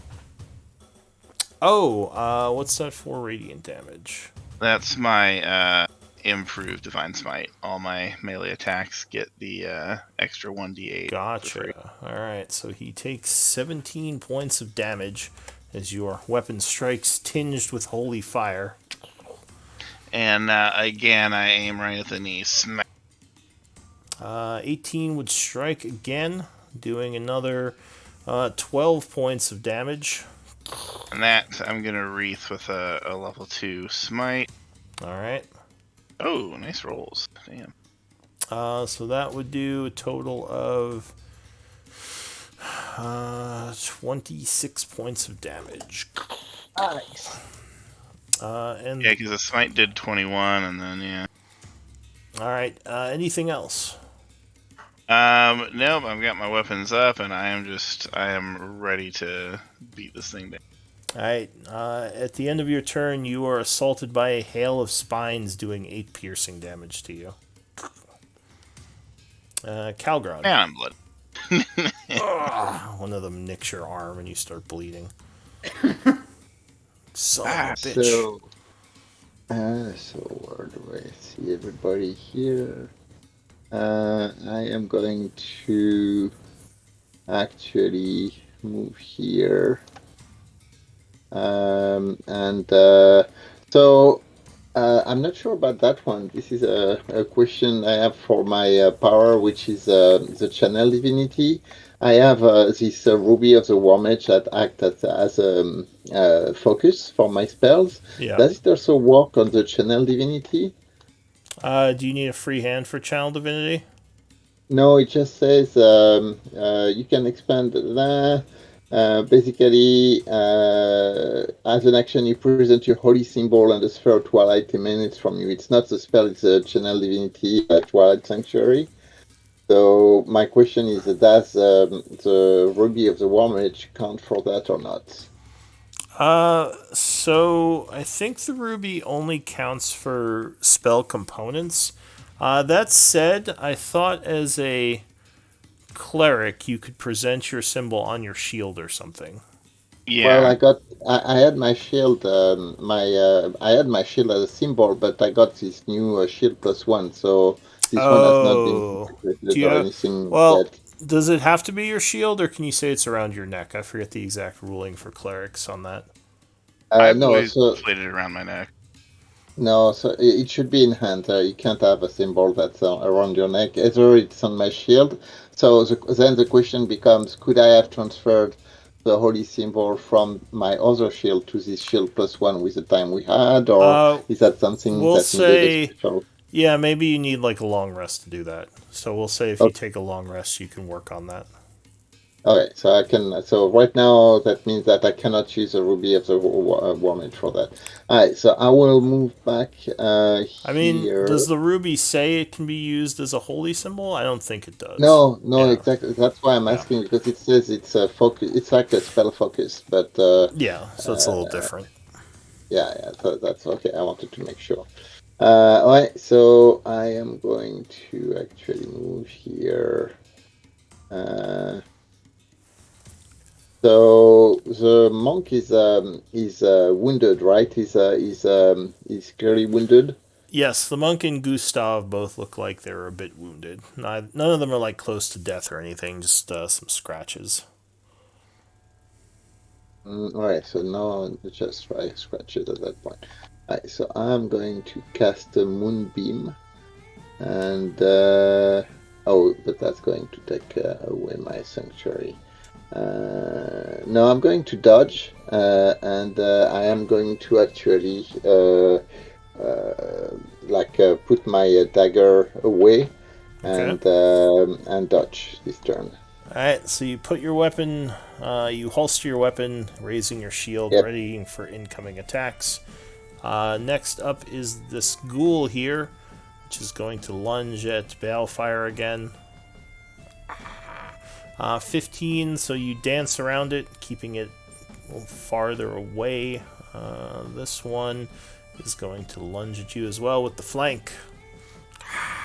15 would miss again. This one is going to attack as you once again dance to the side, just hop, hop, hop, jumping back and forth, avoiding these. Nico.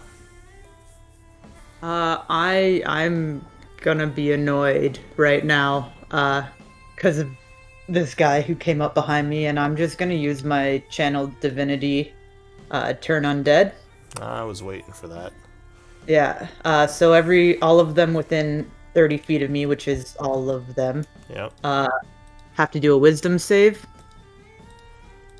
My spell save DC is 15, so I think it's that, right?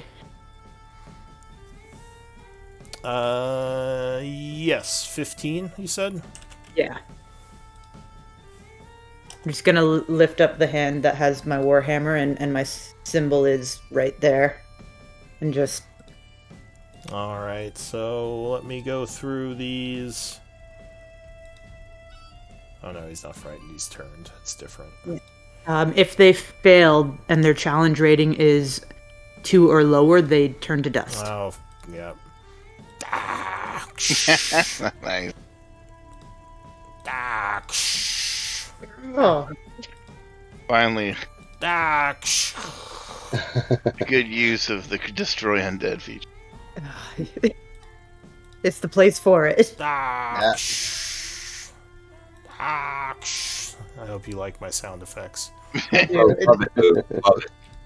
makes the thing so much better. Alright, so yeah, just light pours forth from your holy symbol, and a bunch of these things just like turn to sand. I turned to Nico and I said, "You can warn me next time. I would not have wasted my action." Yeah, Calgrod's like all defensive, and they all just poof around him. Anything else, Nico? I'm just gonna turn and look at the big guy here and just growl at him. Alright, as you growl, you are suddenly struck by a bunch of shrapnel. Take 8 points of piercing. As And he I explodes. growl all the more for it. Alright, so the ghoul over here is going to swipe at Balefire. 19 would miss you. That ghoul is dead, so I'll remove him. That ghoul is dead. That ghoul is dead. Milo, top of the round. Let's see. So you just get covered in dust as these things just fly apart. Sticking to the ichor that just went all over you. Oh no, it's not ichor because they turn to dust. So it's just No, but he got covered when he cut one in half. Oh, true, Yeah, true. No, yeah. that got absorbed though. Oh, So, true. Sorry. He pulled it in to shield himself. yeah. Unfortunately, the same doesn't apply in this situation. All right, so I am first off, a little bit of awe of what just happened. Just wow, fascinating. And then my attention is going to go towards the big guy. But I'm not going to move. Instead, I am going to use focus. No, not focused aim. Where is it? Where are you? Steady aim. I'm going to use steady. Yeah. which will give me advantage on my next attack roll against my current target, which is the big guy. All right. So you track him carefully as you wind up your scythe and then throw it towards him, right? Yep. Yeah, 19 would strike as it shatters several bones. All right. So, and that gets a sneak attack because I had advantage. Yeah, well, and you have allies next to him. True. I need specifically advantage, so I didn't know when it would apply. But anyways. No, you don't need advantage. Not for sneak attack. You just need allies next to him. Oh yeah, that's right. Sneak attack, I mean, advantage advantage will give it to you as well, but as long as a target is distracted, you will always have sneak attack. Okay. Well, I didn't need to move anyway, so. I add the sneak attack. Do I just roll the dice because I can't? Yeah, if there's no macro set up for it, you can just roll an extra, what is it, 2d6 or 3d6? Yeah, 2d6 at this level. So Okay. first off, regular damage. Just click on the chain scythe in the chat. Yeah. Yeah, I don't know why that. Okay, there we And go. actually, you might have a thing for sneak attack. Let me double check your sheet. Alternatively, if you go into your character sheets, you can always set it to just always roll damage, so you don't need to constantly click on it. I prefer you click on it just because if you want to do a reaction or something, then if you always roll damage, you will never have a chance to do a sorry. reaction. There's the sneak attack. I just found it. Yeah, okay, you got it. So, and I think you get an extra D6 for your It's 2d6. your tattoo. Oh yeah, and then one extra for the force damage. Yeah. So that is a total of 18 points of damage. All right. So Alright, that so that's- would indeed shatter several bones, and he looks wounded. All right. Well, we're going for another attack because that was only number 1. Yep. Whoosh. Oh, crit. Unfortunately, you didn't crit with the sneak attack, but it's still Oh, a crit. Oh well. Yeah. Oh well. Okay. So, 4 plus 2. And then your D6 from your tattoo. Is that on every attack or just the first one? Let me double check. It's every attack. Okay, so then you double that as well. Yeah. Let me just make absolutely sure. Each blah blah blah. Your melee attack. Yep. They just deal that for. Okay, For the so minute. 2d. All right, so that's an 11 additional force damage. Nice. So 17 damage on the second hit as more bones And- shatter. And thanks to the slasher, he now has disadvantage on his attack rolls. Alright, so he's affected by slash because of the crit. Anything else? I can't move because of steady aim, so that's it. Balefire. All right. Balefire will go ahead and how's he gonna get? He's going to attack this guy with his rapier. Alright, so do you have sneak attack or I will have sneak attack on this guy. because he has no allies around him, right? Correct. Alright, so you stab at him with your rapier. 23 would strike.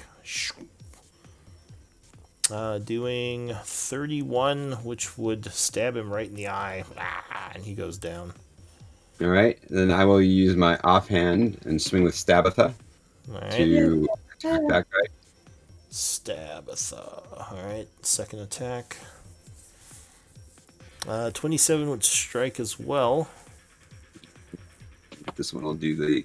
I don't think. I'm not going to trust that to do it right. So I'm going to click. Oh, I don't have it in my offhand. So I will click it and we'll just have to do the modifier. So there's no sneak and there's no bonus. So So 6 it's just- damage. Yeah. Alright, so you stab him good for 6. Doesn't look wounded yet, though. Anything else? Yeah, I will move here. Alright, so the ghoul goes. He is going to screech and follow after you. 13 will miss you. That ghoul is dead. And the monstrosity goes. So it did not like that. It's going to move down this way. It's going to swing once at Nico and once at Milo. Do I get Nappy? Yeah. Oh, you're back there. I forgot about you.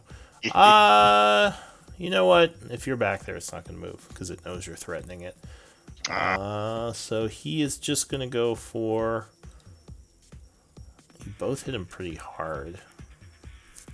I didn't hit him at Oh, all. wait, you didn't hit him at all. Right, Alright, never everyone else. mind. I'm the So one who did the damage. yeah, but he's not going to give an offie, so he's going for Gustav. So he brings his two swords to bear against Gustav. Does have disadvantage. Yep. 17 would miss you on the first one. And a 10 on the second, as he is slowed a bit from those disadvantage effects. So yeah, you dodge both of them, and he ends his turn. The ghoul there is dead. Gustav. Alright, so I'm still flanking with Nico, thankfully, and I'm still taking advantage because of my vow, but this thing is sturdier than I thought, so or than I remember. So he's just going to continue attacking. He's kind of just alright, so I'll smack once. Crit! Oh, nice. Do you have advantage? Yeah, my vow of enmity gives Oh, me right, all my because he's advantage. your target. All right. So I mean, I'm gonna have to level 3 smite that. all right, and see, this is the problem because you rolled already. You technically should have said that before you rolled. I'll allow it, but you should probably, because you're supposed to kind of call that before you know the result of your hit, and knowing the damage. That was smite. Isn't it? Am I thinking of the wrong thing? It depends on the ability, but from Divine Smite, let me. I thought it was after the attack, but before the announcement of what happened. It says when you hit a creature with a melee weapon attack. Yeah. So you need to know that you hit, which so would mean you know if it was a crit or not. Yes, but you wouldn't know what your damage is, and that's the problem with pre-rolling. Because then you can use that knowledge of how hard you hit to decide whether or not you want to smite. But I'm not. I mean, I'm gonna smite on a crit regardless because it's.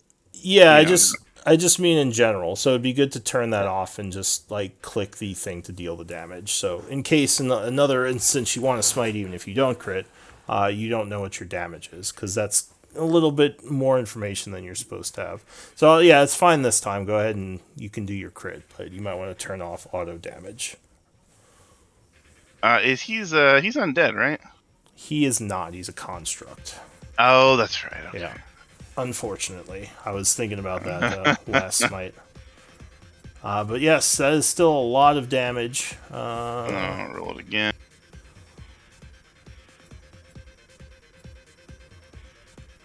So that is 16 total, right?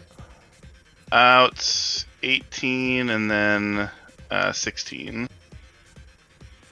All right. So yeah. So the damage for your bludgeoning, the warhammer, is 15, then 3, 18, and then 13 is 31.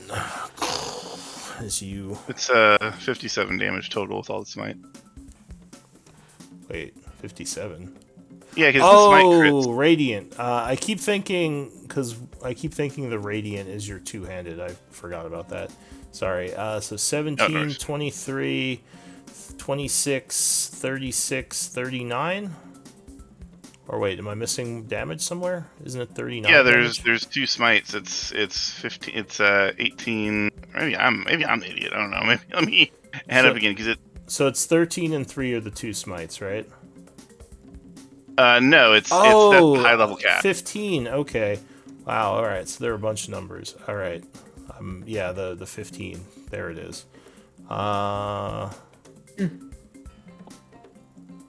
So 18, 21, 34. Math was the true final boss all along. 36, 42, 57. There it is. All right, we're on the same page. And then with that, yeah, Linda's turn. So there's an explosion of holy light as just a bunch of bones crack and snap, and the creature looks pretty wounded from that hit. Calgrod. I think I'll just help finish it then. Good job on, on that one, Gustav. So I'm moving here. I have to kind of go and going to dagger attack. Get my dagger back in. That right. was. So you draw your weapon again, stabbing at this thing. Yeah. I don't know if it's taking psychic damage, so. So far, it seems like it has. 23 would strike, dealing 10, and psychic damage of 4, so 14. It looks like it's crumbling. Oh, and sorry, Gustav, at the end of your turn, you took 8 because of the ore. But yeah, you get a nasty hit, Calgrod, and it looks like it's on its last legs. Anything else? Oh, I'm doing my second attack, if it's still standing. It is. Yeah, I'm just kicking what Gustav just weakened very seriously. Stabbing at the cracks. So 21 would strike a second time for 17 damage, and the creature is still standing. Wow. Okay. So that's it for me. I don't have the sanctuary anymore. Alright, so at the end of your turn, an explosion of spines would deal 8 points of damage to you.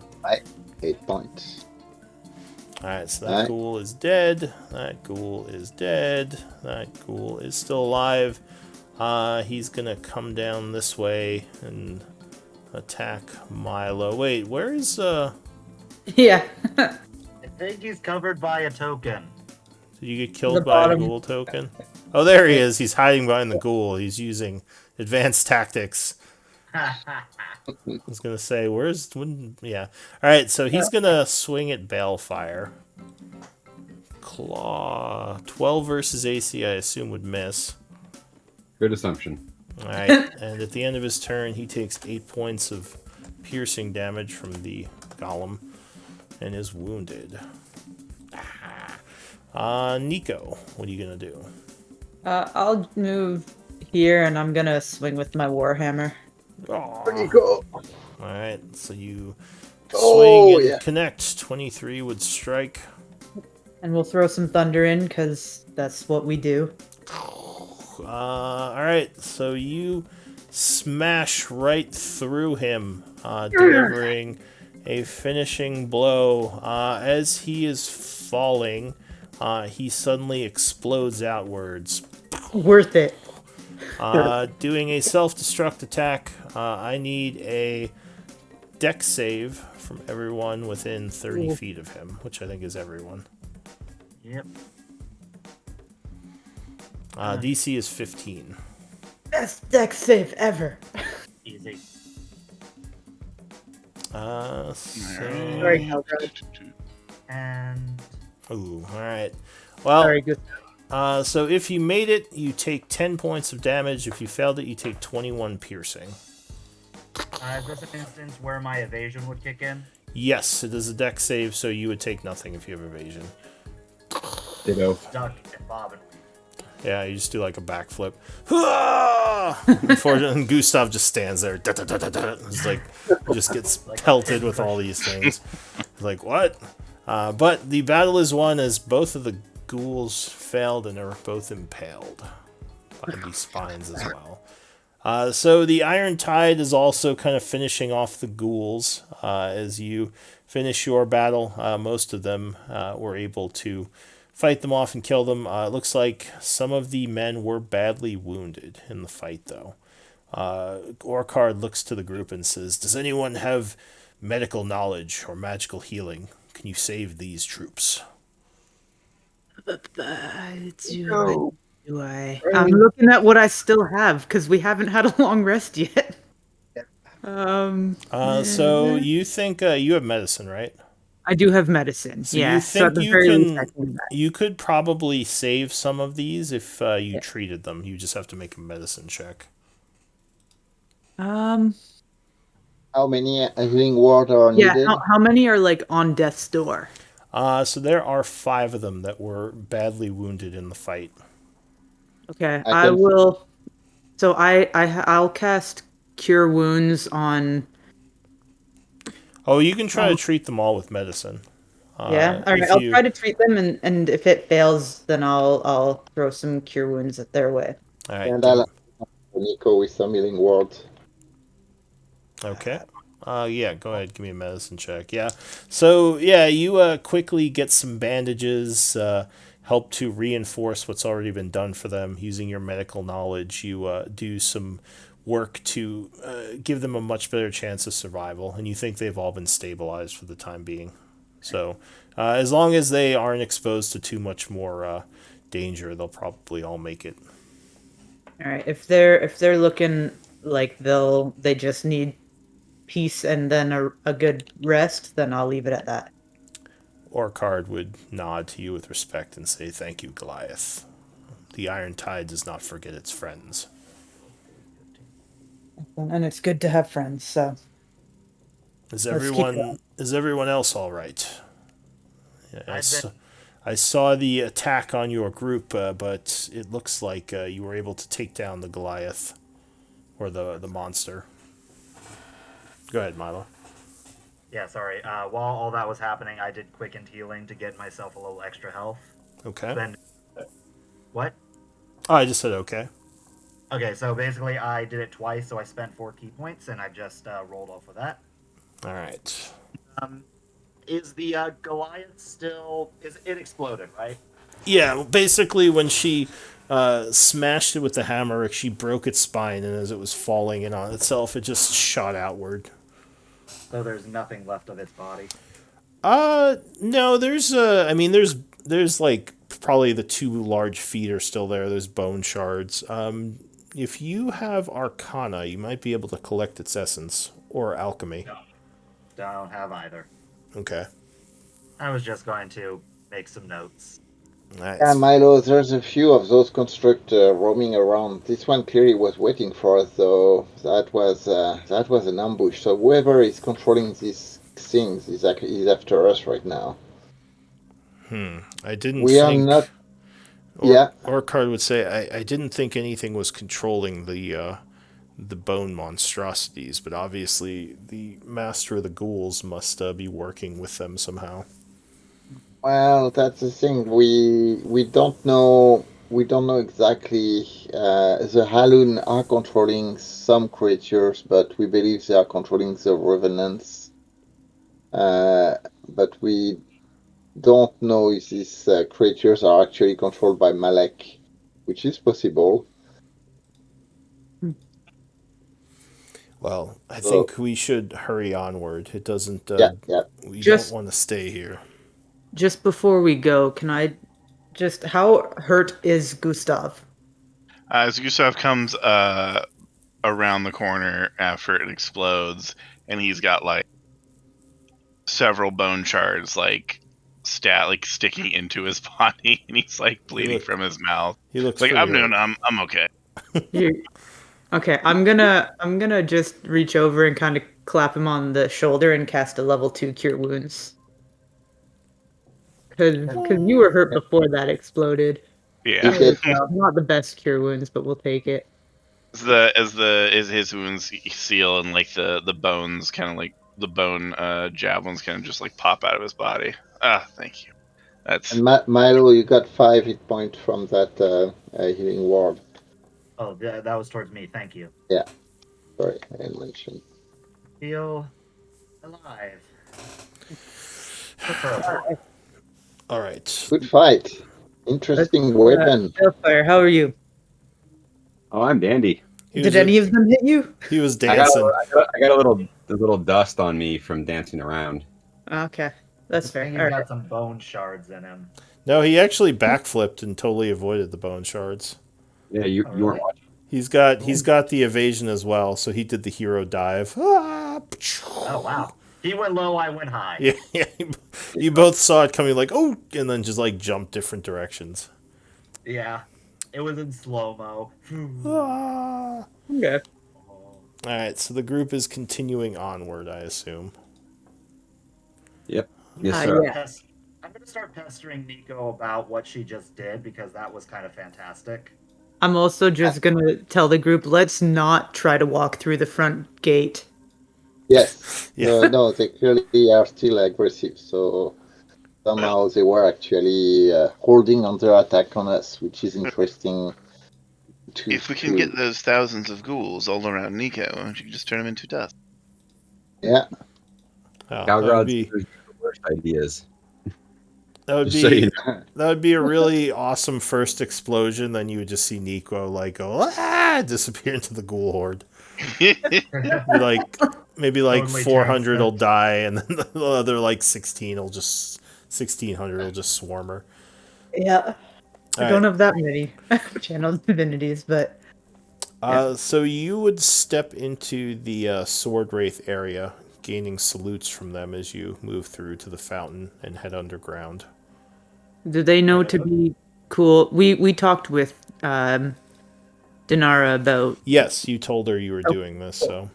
cool. So you head So those underground. Yes, there are undead standing here, though they don't seem hostile towards you as you move through their ranks. Yeah, I'm don't keeping a very let close eye on them. Yeah. They look like fallen soldiers, with a bit of a madness to them. Like they look a bit, maybe unchained a bit, unhinged, but they seem to respect the group for some reason. You go underground, and you are now in the tunnels. I assume you're just going to move towards the keep, right? So you come to the area with the collapsed floor and the subway area below, but you avoid that for now, I assume. It probably takes a little while to get all your hobgoblins over that, even with the little rope bridge you built. So I'll say that takes a little extra time. It's probably getting close to 3 o'clock at this point in the afternoon. But you would finally make it to the keep, where the hobgoblins look around. Orcard says, yes, these walls will be very useful. Is there anything we should know about this keep? Yeah, don't go in that tower, and don't go in that portion of the keep. Otherwise, you'll get eaten by a dragon.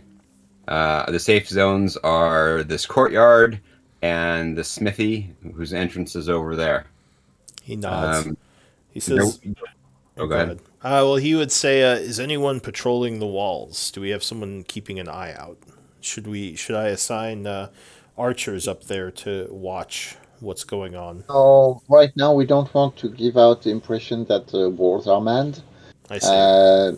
If you can send the sneaky people to kind of just keep an eye but stay hidden to the ghouls are kind of surrounding the keep, so nobody is going to come through the walls unless they can control the ghouls. But the ghouls cannot enter the keep, so we're kind of safe here.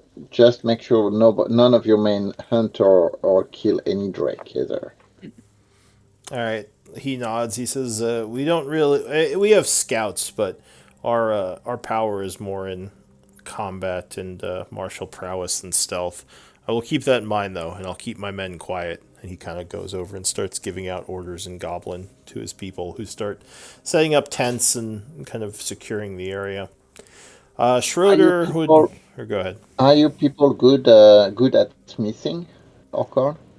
What do you mean, you people? Are your people? Your people. He says, "I do have a few smiths with me. Why do you ask?" Well, we may need some reparation done on some tubes. If you guys can kind of work on that while you're here, that would be really useful because the undercave is flooded, and we found a way to kind of fix the piping so that the flood we can drain the flood. But we just didn't have the time to actually focus on that yet. So he calls one of his people over, an older looking hobgoblin that has like a big scar across his eye. And he says, "My friend here can smith whatever you need. Do as they say." And the hobgoblin nods and says, "Where shall I work? And what do you want me to make?" We're going to take you with us down. I need to go get. We need to go get Schroeder and Dija, and we can take you to the room where there's some smith work that needs to be done. So we'll escort you in and out. And I mean, we are like mid-afternoon, right? You were saying? Yeah, so it's probably about what did I say, 3 o'clock? Yeah, 3 o'clock right now. Yeah. So I mean, unless anybody has any other suggestion, I suggest we go get Schroeder, bring this hobgoblin to the place we found out where the repairs need to be done, so he can check it out by himself, and then return him here. Are you guys okay with that? Yep. Sure. I hope to discuss the rescue of my my comrades at some point, but I find waiting a little bit. Yeah, we are going to just long rest for the night. We still have to decide what we do with the Warforge. We haven't talked about the Warforge yet, but certainly, like Balfire was saying, when Xana is going to wake up, we're going to ask her if she know where the Shadakai could be. All right, why don't we do a quick 5 minute break for stretch and Right? restroom? And Sure. if you want, you all can discuss things. But yeah, I'm gonna step away for a moment. I'll be right back. Okay. Fair enough. I mean, push comes to shove, we can leave Schroeder trying to research whether or not there's a way to keep someone from teleporting, or whatever she was doing last week. Ah, that's a good point. So she would stay with Karen. Yeah, and that way Yeah, we don't have to worry about what would Schroeder do other than collect essence and Arcana check yeah, everything. that is true. Yeah, and she may want to go back to to the fight to get her essence. Yeah, the only one of us who actually is trained to collect the stuff. Yeah. Alright, so we'll just drop by to tell Schroeder we are staying up there and she can find us when she needs. I do want to get Dija though. I've been missing Dija. Mhm. That was it. Also, when we chat with Zana, maybe we should let her know that Shatter Kai form might not be the most ideal. With our new present company looking to kill a bunch of Shatter Kai. Very true. Yeah, Milo, Milo, we are going to warn you that Xana can take actually the appearance of the Shadakai. So if you're not hunting all the Shadakai, just the cultist one, right? So I'm not hunting all Shadowkai. I came with several Shadowkai. Okay, Oh, perfect. okay. Perfect. Perfect. Yes, it's not like I don't have a thing against the Shadowkai. It's really just a matter of is this Shadowkai nice and is this Shadowkai, I don't know, going to sacrifice a million. We know where the Okay, yeah. yeah, I'll be that's right fine. back. This is about them. Oh, okay. So one of the things Lou said was that new guy Underfoot knows the church where the people are captured. So Yes. we just need to ask where what is it? What do we need? We need to ask her if she has any information about that place. That's all. We don't need to know where it is because we know where it is. We just need to know if she has information. Yeah, Milo, I think I missed the last thing you were saying. Basically, it was just a little bit of a long-winded rant on not all Shadowkai are the same. Okay. The ones that So I'm you looking were. to kill. So we learned that you're not considering all Shadakai as hostile. Okay. Right. Cool. It's just the cultists. Yeah.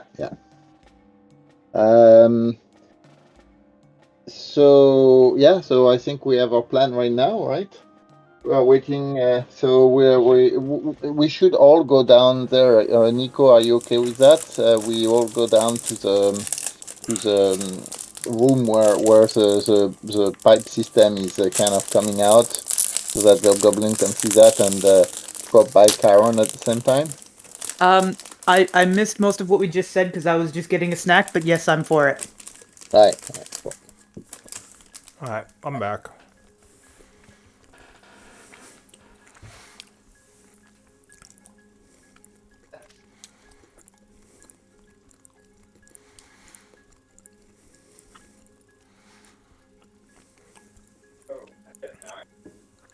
So Nico is I'm here. Sorry. Well, you said your character's sort of avoiding Milo's questions.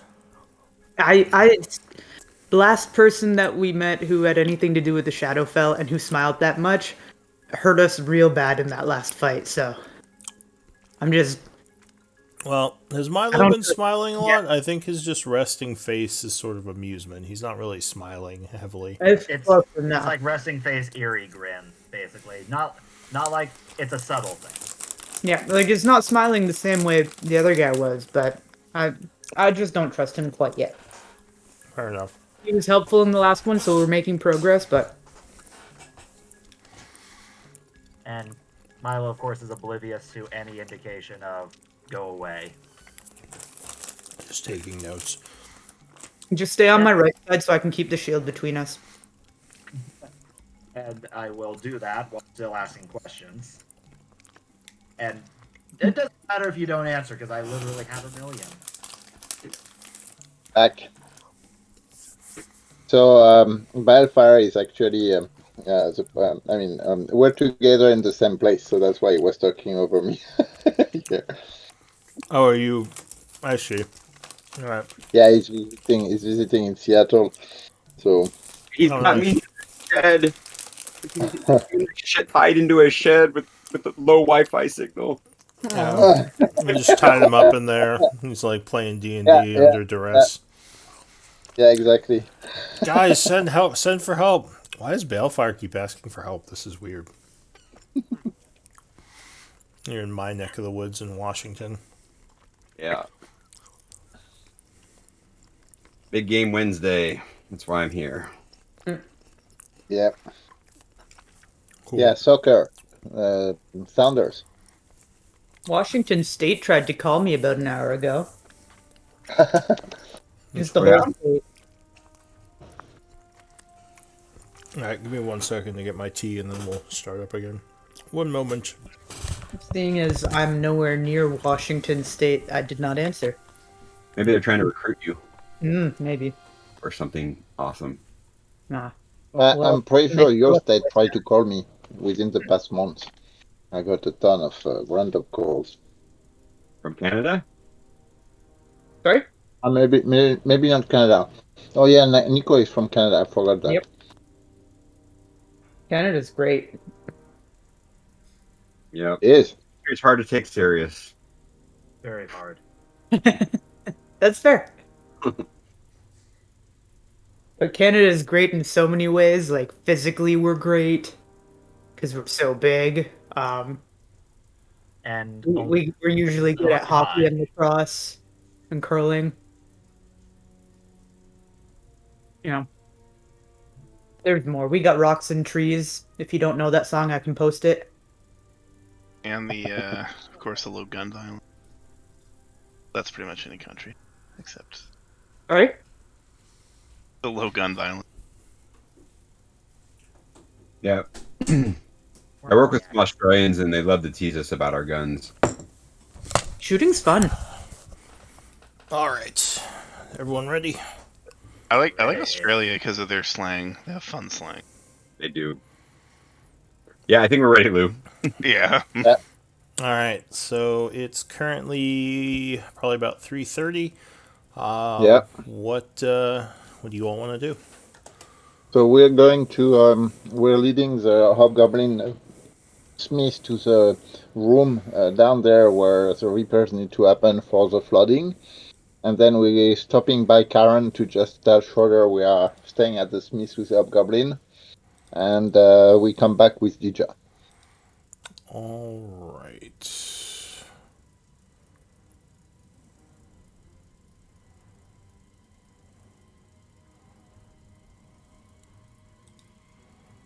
So that is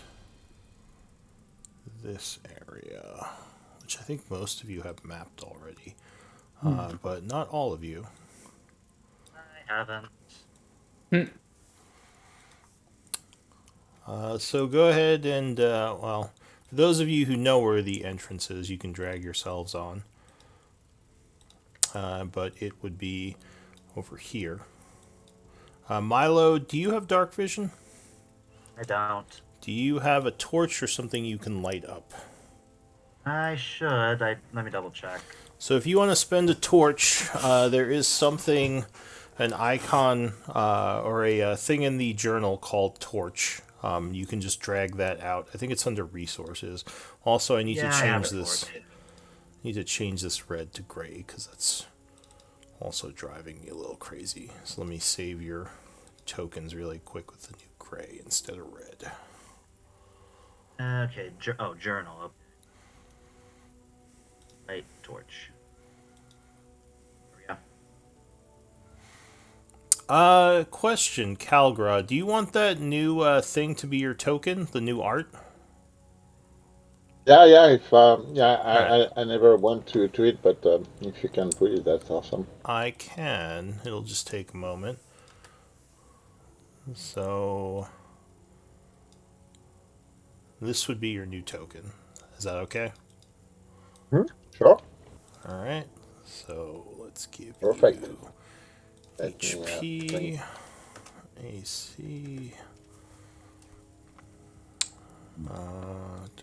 AC, temp HP, Thank you. nameplate. Oh yeah, no problem. It's good to take care of this stuff while I'm thinking about it. And you have the dark vision, right? The 300 feet. Yeah. Okay. Yeah. I have the 300 feet one. Night cleric.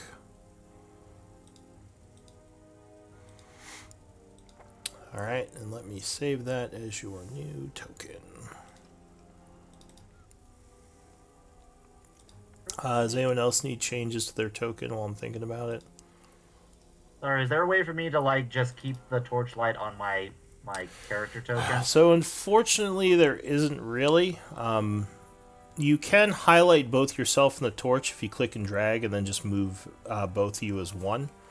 It does kind of get annoying because you have to move it to roll for initiative and such, but yeah, you can sort of make it work that way. Okay, yeah, I've got it working. Yeah, I wish they would allow... I don't know why they don't allow players to adjust light. I guess because they think people might cheat. But feels like it'd be really obvious if you suddenly just gave yourself light. Nico, I need to change yours. Getting a little bit of lag here, unfortunately. Yeah.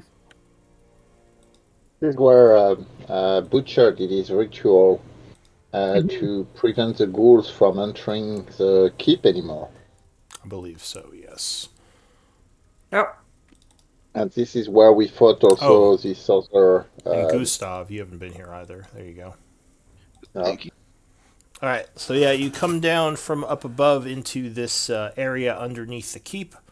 You see there is a strange obsidian altar here. There's kind of a smell of rot in this area. Milo's torch kind of lights up this smaller area, which several of you have dark vision, so it makes it much clearer. Where do you want to go? we go over there and here. And be careful, there's some ground that you have to be not stepping upon. Not stepping on what? There's some unstable ground, so just watch where you put your feet because some of the ground can kind of collapse. Which way? I think it was Come on, over folks. here. I have no clue where everybody is because I can't see in the dark. Right there. Okay. Oh, yeah, you can see in the dark. Okay, so we'll make sure you stay close Yeah, to you. Okay, I saw where you went. Okay. All right. So there's dripping, and some of these floors are very kind of cracked and moistened. In fact, Calgrad, as you step over these cracks here, they don't feel entirely stable, but you would be able to make it over without issue. I'm using my climb speed and I'm kind moving of, along the wall. Yeah. Why didn't you guys just go around and use the other door? Make everything Good so hard. Good question. I forgot the other door was actually easier to access. Oh, I can't remember if I'm going to the right place, but I think it's this room. Yeah, it's right here. Okay. What are the rules for jumping again? How many feet is it? Nico, you just walk over it. Very carefully. Give me a Give me an acrobatics. Oh. You can jump up to your strength if you have a running start. So in So- feet. So if you have like a strength of 10, you can jump 10 feet with a running start. Shame that it's not athletics, because I'm much better at that. No, this is more Ooh. balance. I fall through the floor All right, again. so as you are stepping, give me a dex save as the ground gives way underneath you. Yep. Yep. All right, so you fall down this pit, falling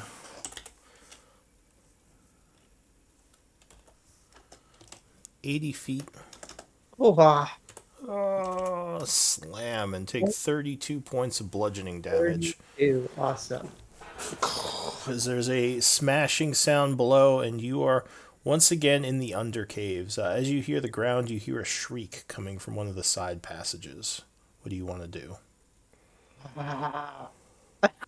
Um, Down there. that hurt. There's stuff down here. Is anyone? Because my rope's only 50 feet. Can you throw a rope this high? No, Um, she couldn't throw it up to you. I mean, you could probably lower something down and she could attach it to it. like if I kind of coiled my rope, could I try to throw just the whole thing up there?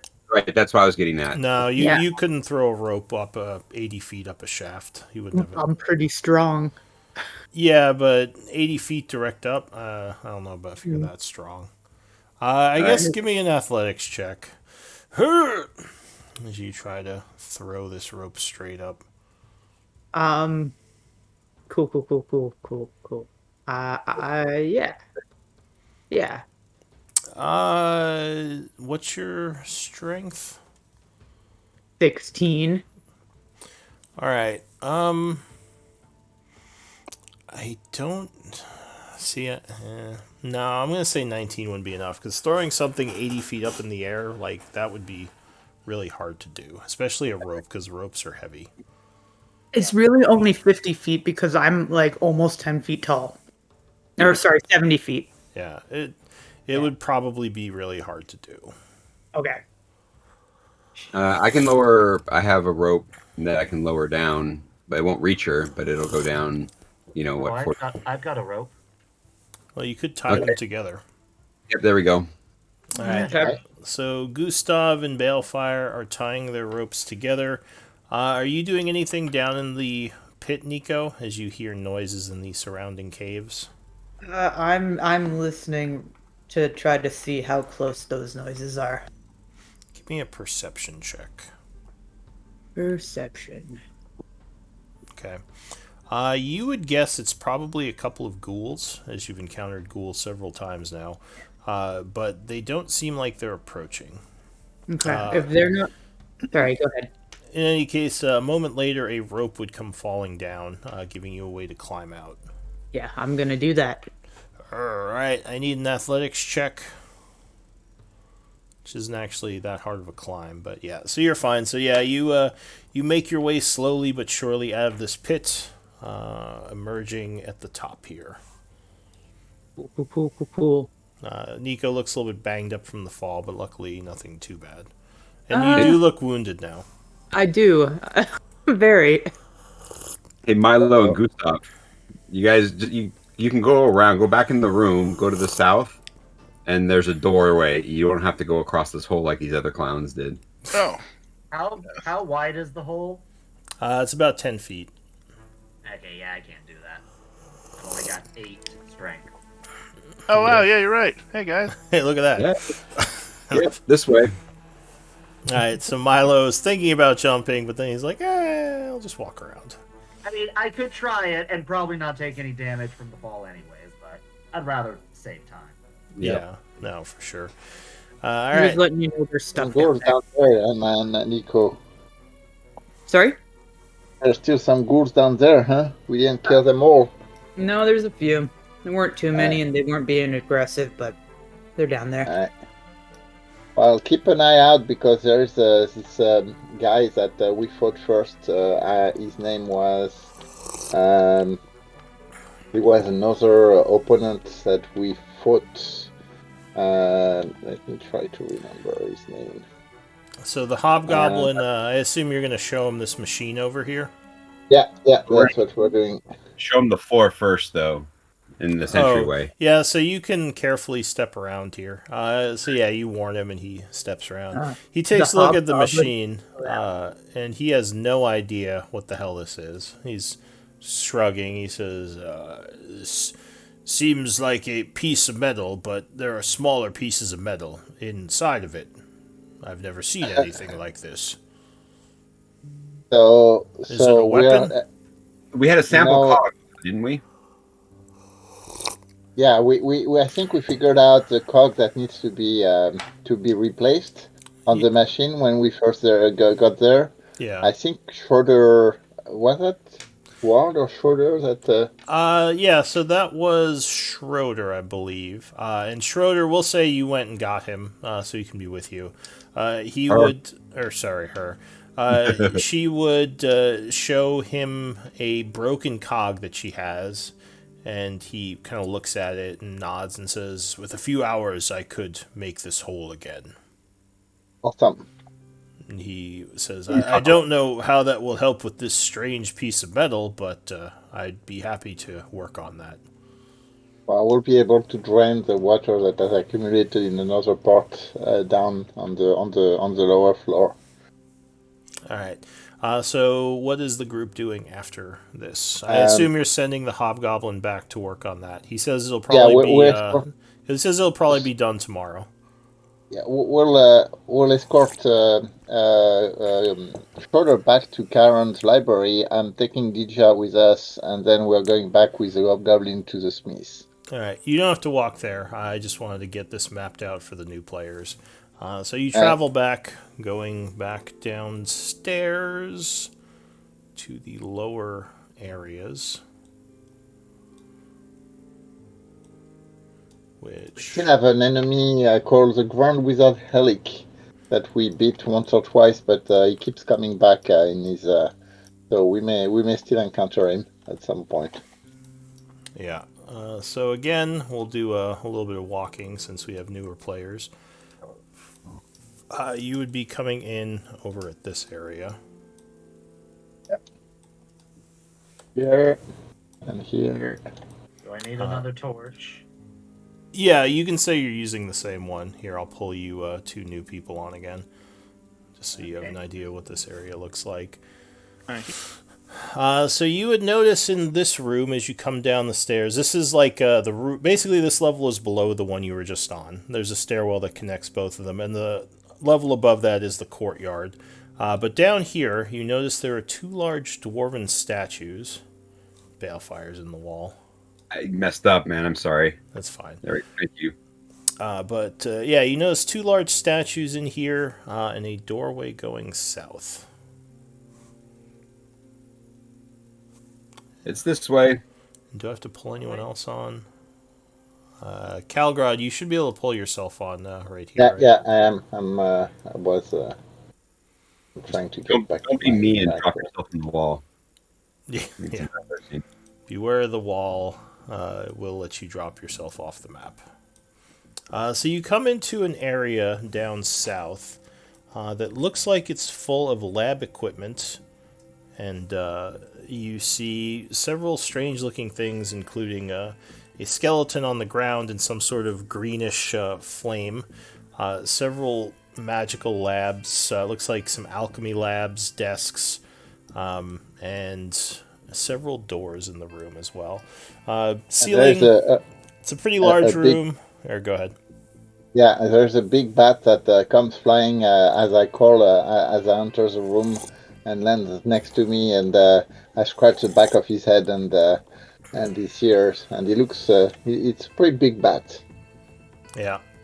Looks like there are 2 closed doors in this room and 1 open one on the west side of the room. It's a pretty large room. It's got about a 20-foot ceiling with 4 pillars, and it looks like, yeah, there are a couple of different entrance and exits. Does anyone have, well, do any of the new people, Gustav or Milo, do you have history? I do not. Alright, so the architecture looks similar to the rest of this place, but not like the architecture of the keep up above. This might have been built much longer, or much more longer in the past. That's what I'm saying. So, yeah, you meet up with Schroeder. She seems happy to see you all. She says, I've got quite a bit of work done in the library. Oh, who's this? She looks We to found a Milo. new straggler. That's Milo. Hi, Schroeder. She says, hello, it's good to meet you. Skin. Are we able to see the skin?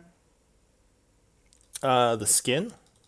Yeah, are we? Am I able to see the skin color? Because Vidalkins are usually blue, so I'm just wondering if I can tell. No, you can't see. You Yeah, can't see. she seems she has- fully covered. She has Yep. a stone mask on. Yep. But yeah, you wouldn't get much in terms of features. Like, you probably wouldn't even know it's a female other than the fact that her voice is feminine. Yeah, she seems to be very much covered up, hiding anything useful as far as her features or what she is. I mean, is there anything I can glean just by looking at her with insight or investigation? So she has implements that might identify her as a magic user, a component pouch, and probably some other arcane devices on her. But without arcana or religion, it's probably hard to tell more about her. You would guess she, as I said, is some kind of magic user. She also doesn't have an obvious weapon, which is a big giveaway in a place like this. Yeah. That I was kind of just looking like on the outside, what was at her belt, that kind of thing. Sizing her up, I suppose. A voice from the back here, as you're talking, would say, "Welcome back, Shadowstalkers." Karen. What's up, Chiron? Hello, sir. He says, "I trust your trip has gone well." Yeah, Ah, we have brought the hobgoblin back in the keep, and we are going to stay with them tonight. And maybe tomorrow we have some investigation. Have you heard anything about cultists that would actually worship the Shadow Lords? He says, "I have not heard directly of cultists, but it would not surprise me. The Shadow Lord's powers are quite vast. Such beings often attract followers."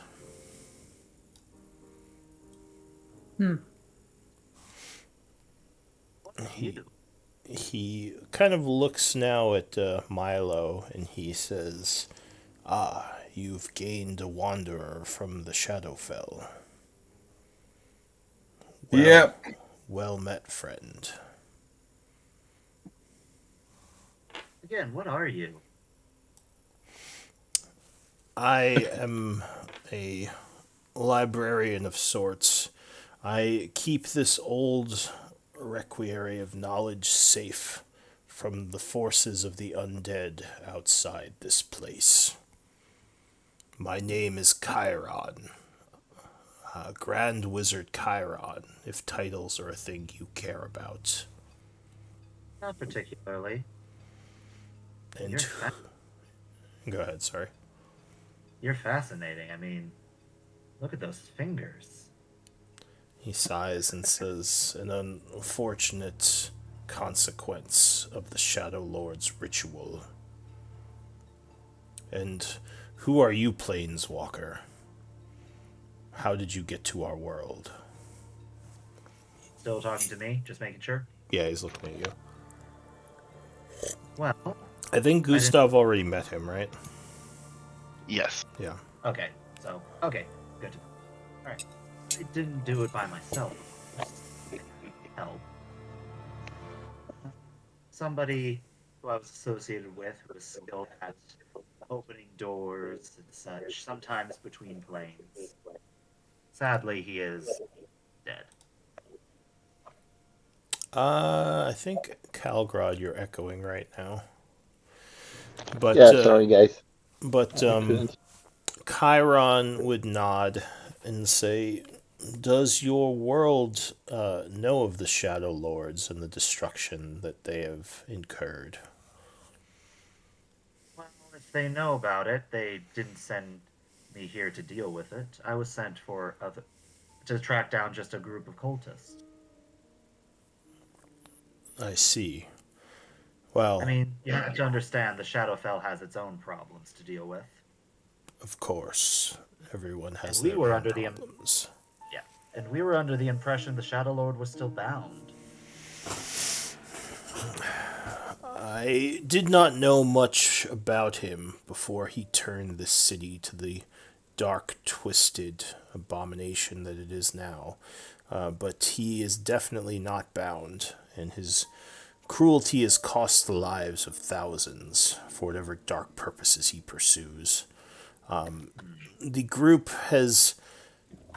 The Shadowstalkers here have not encountered him yet, but I believe they fought one of his associates, Skyvok, another Shadow Lord, supposedly.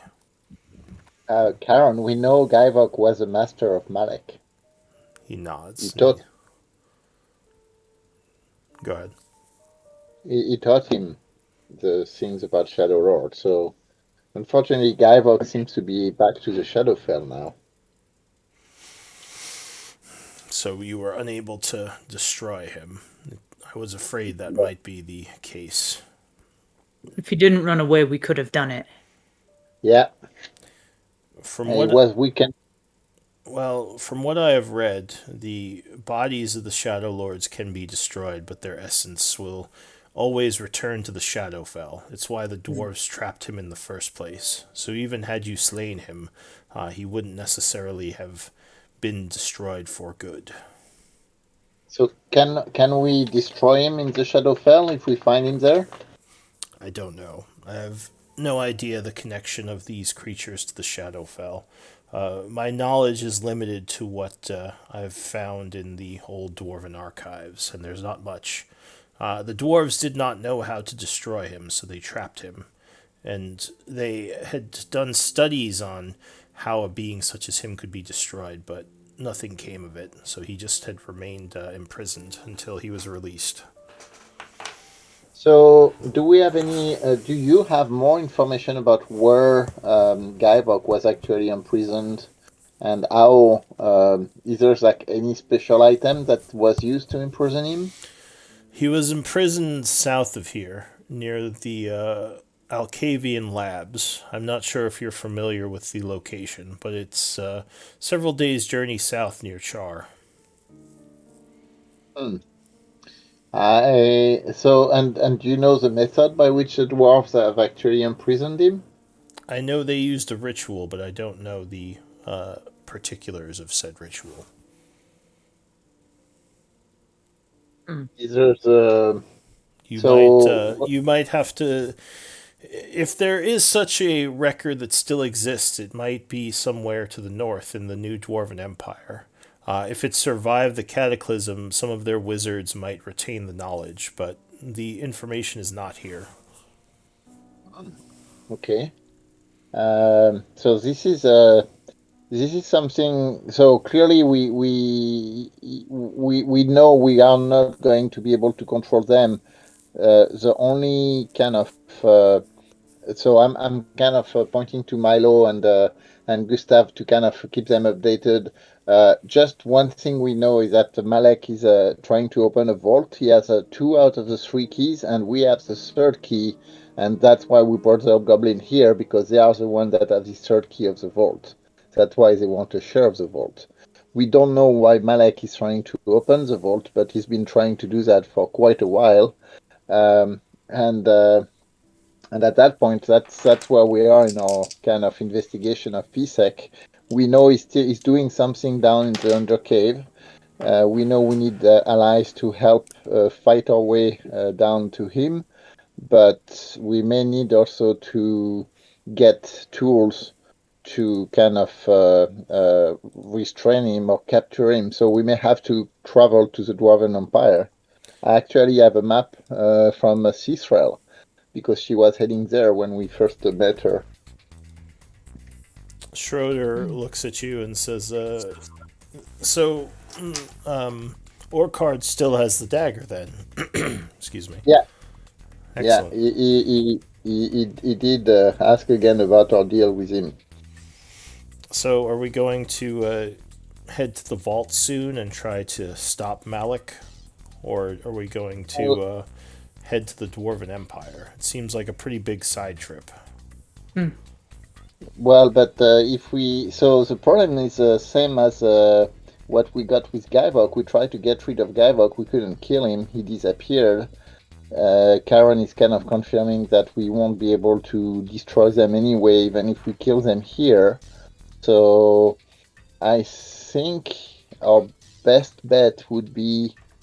Personally, what I would vote for is that we should try to get the 2 keys that Malek has somehow, and then run away from Isik, try to find the Dwarven Empire, find a way to bind the Shadow Lord over there, find out the dwarf did it, and then come back while we are sure that nobody else can open the vault. That would be my vote. But how do What we you guys- how do we get the 2 keys off of Malik? Well, that is a tricky thing, right? I We mean, would have to. we're talking about stealing, right? Yeah, we are. Does he have them on his person, or does he keep them somewhere? We don't know. We know that he was so his persona the same way Guyvok took the persona of one of our friends that we met actually that came with Schroeder here coming from the Feywild.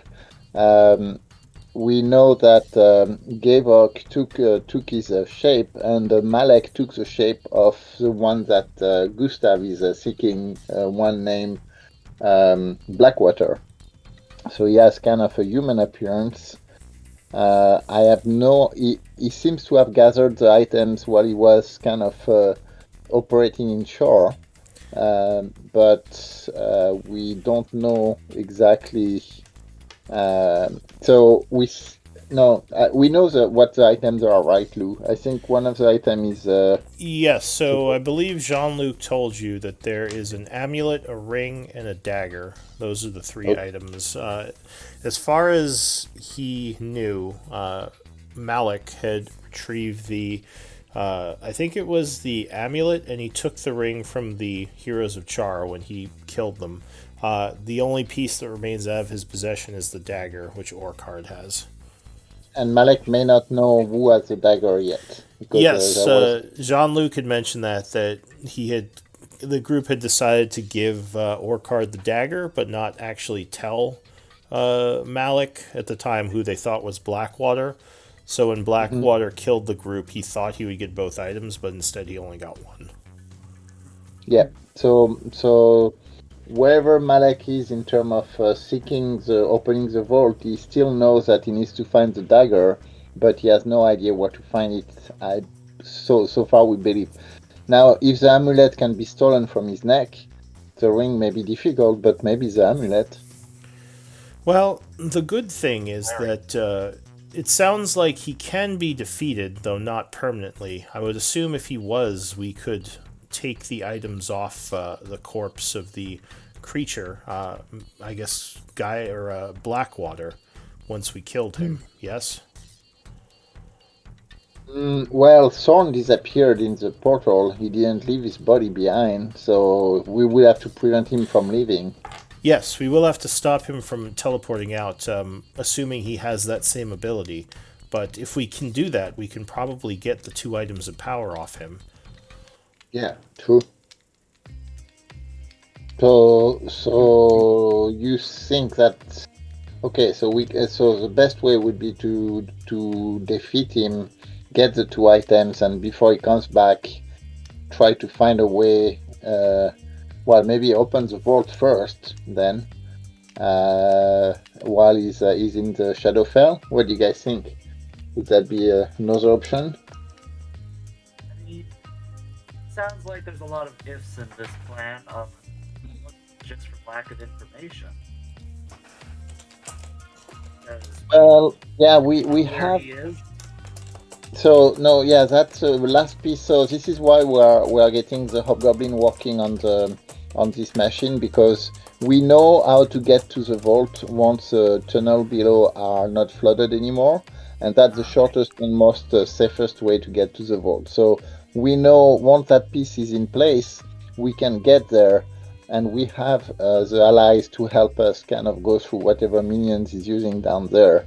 But it's still, I mean, yeah, we still need to be able to kill him without him escaping,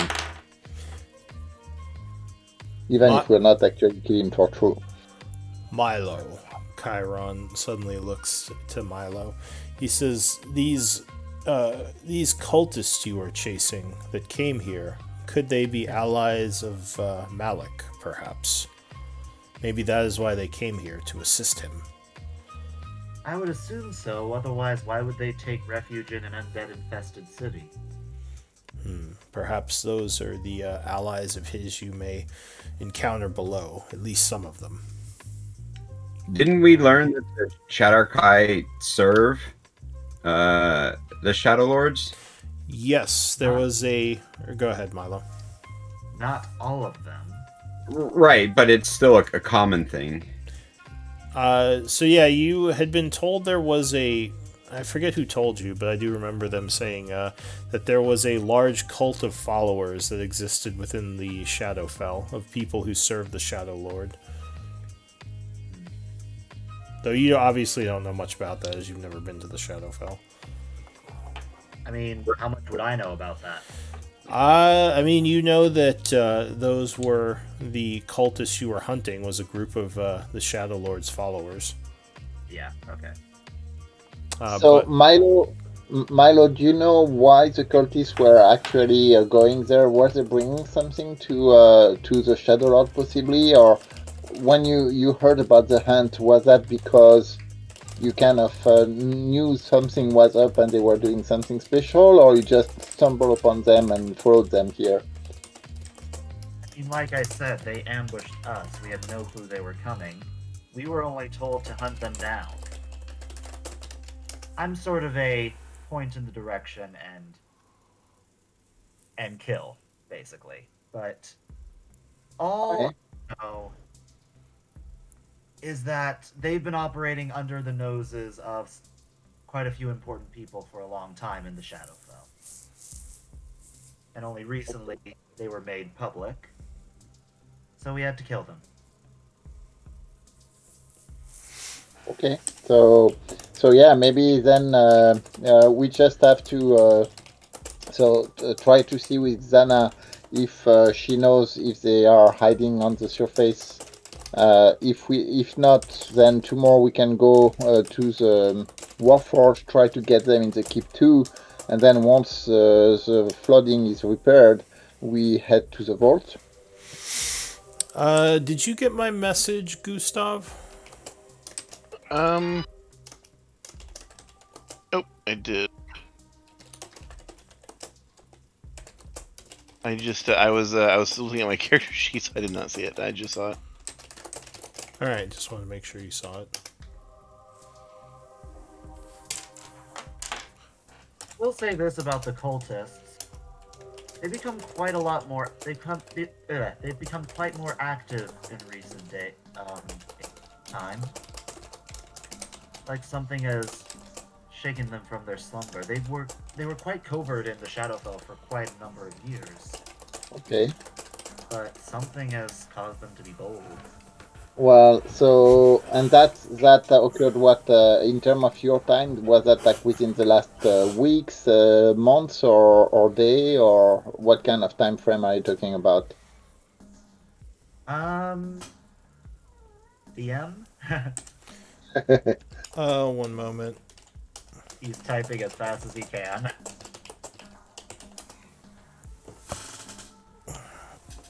recently, now that I think about it. Just a few weeks ago, there was suddenly an uptick in activity. Mm,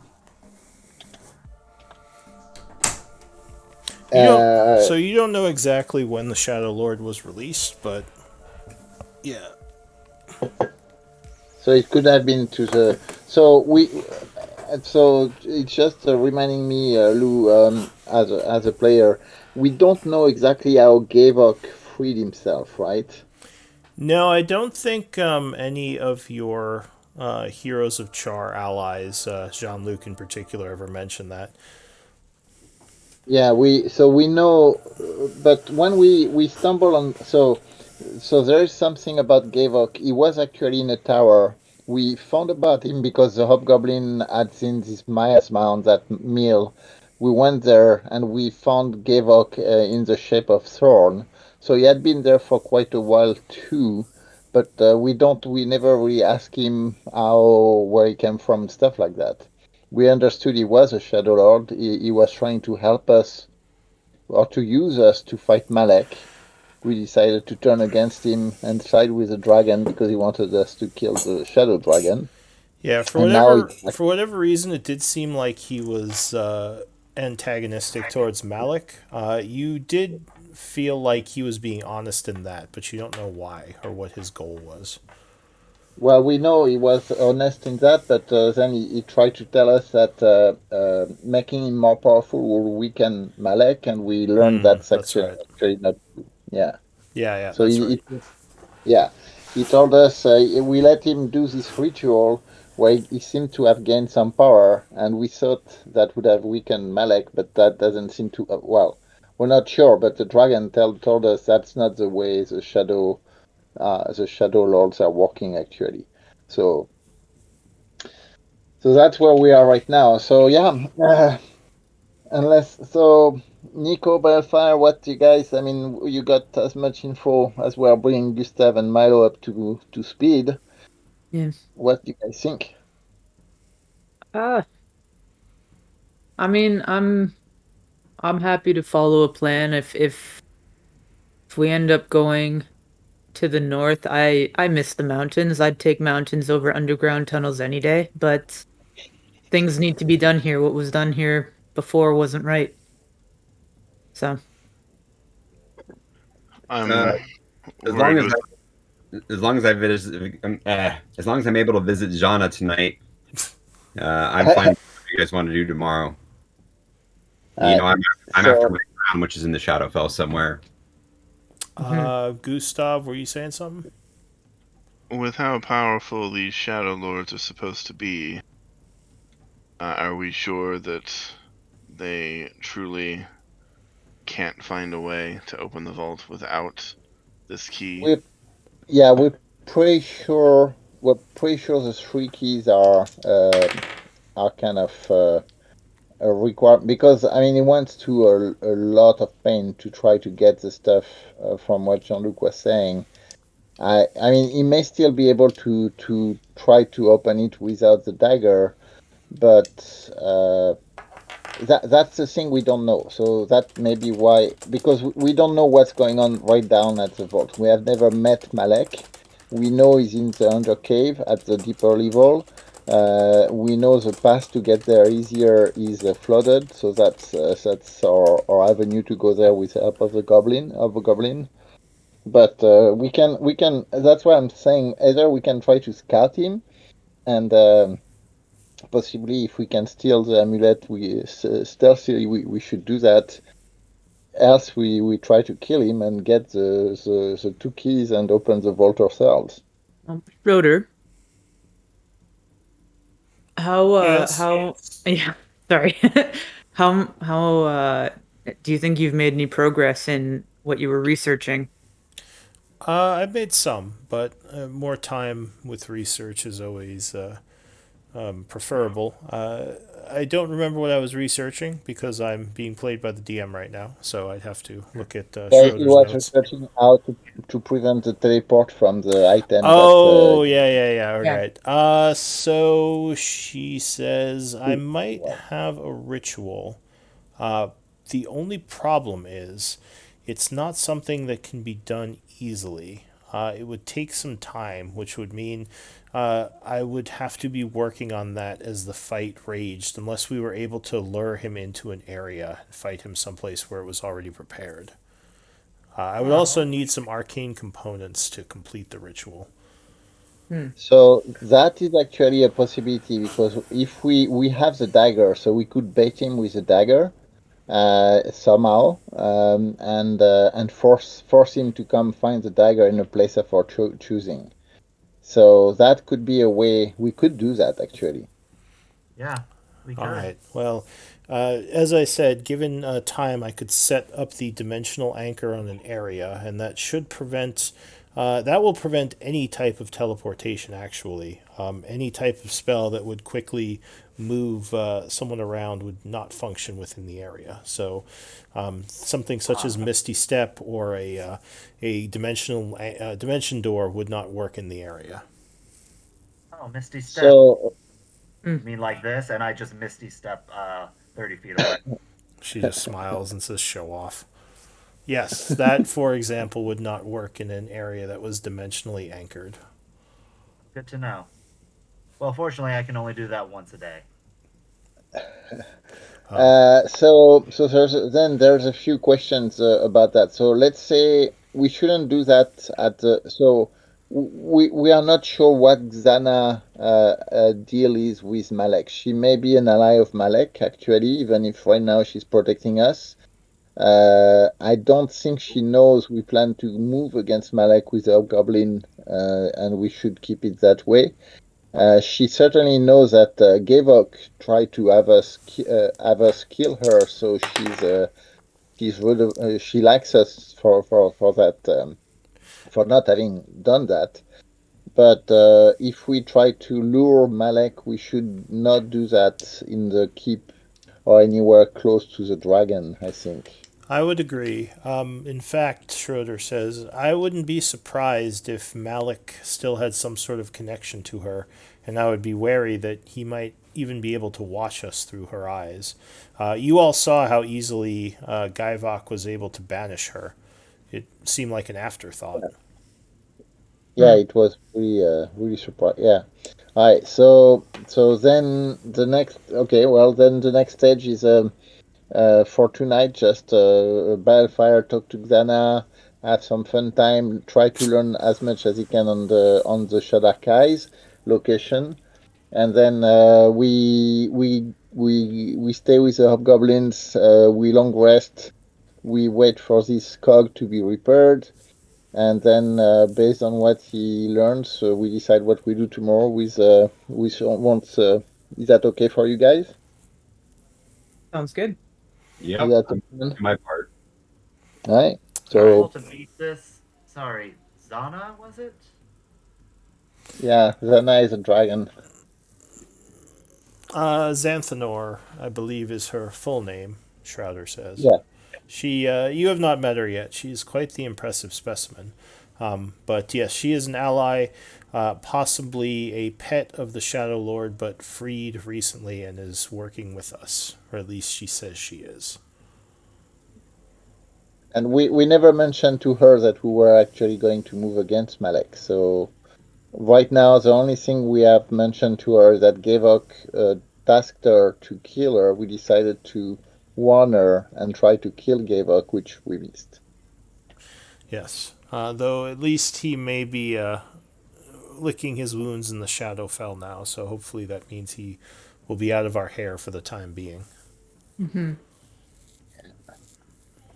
All right, And so we we can. are getting close to 2 o'clock. This might be a good place to stop. Why don't we do MVP votes and wrap here? So give me a whisper with someone's name for MVP. By the way, Milo, you start with one inspiration point, which is basically like inspiration, but I let people have up to 10 points, which they can use to gain inspiration on a roll before the roll's made. Okay, is that I can add that to my character sheet, right? Yeah, the best thing to do is make a resource, just call it inspiration points, and you can have up to Okay. 10 of them. So I got 3 votes, and you get inspiration points by doing something of note in the game, good role play, or taking a journal. or winning the MVP vote at the end of each game.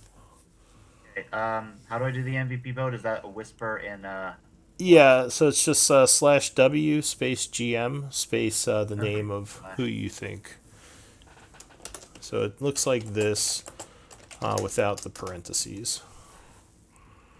Okay, /W/GM and then the name. Okay. There's All right. also an MVP vote in Twitch. Yeah, I don't observe that anymore because it's just you voting. You can't. You're just trying to use it to get a second vote. I know your games. Ah, Yeah, but usually it's Deja. This time it's Stabitha. Yeah. All right, so looks like there is a tie between Nico and Milo. So you two give me a D20 roll. We'll just do same as last time. I have a few that I need to use. You can. All right, so Nico concedes, and Milo, you get your second inspiration point. Congrats, you are MVP. yeah. Also, welcome to the group. Hopefully, you had fun. Yeah, welcome. Thanks. This is fun so far. I'm good. That's the plan. That is the plan. Oh, did I assign a scribe this game? No, I meant to ask. It was at the end. Balefire's turn, but I completely spaced on calling that out.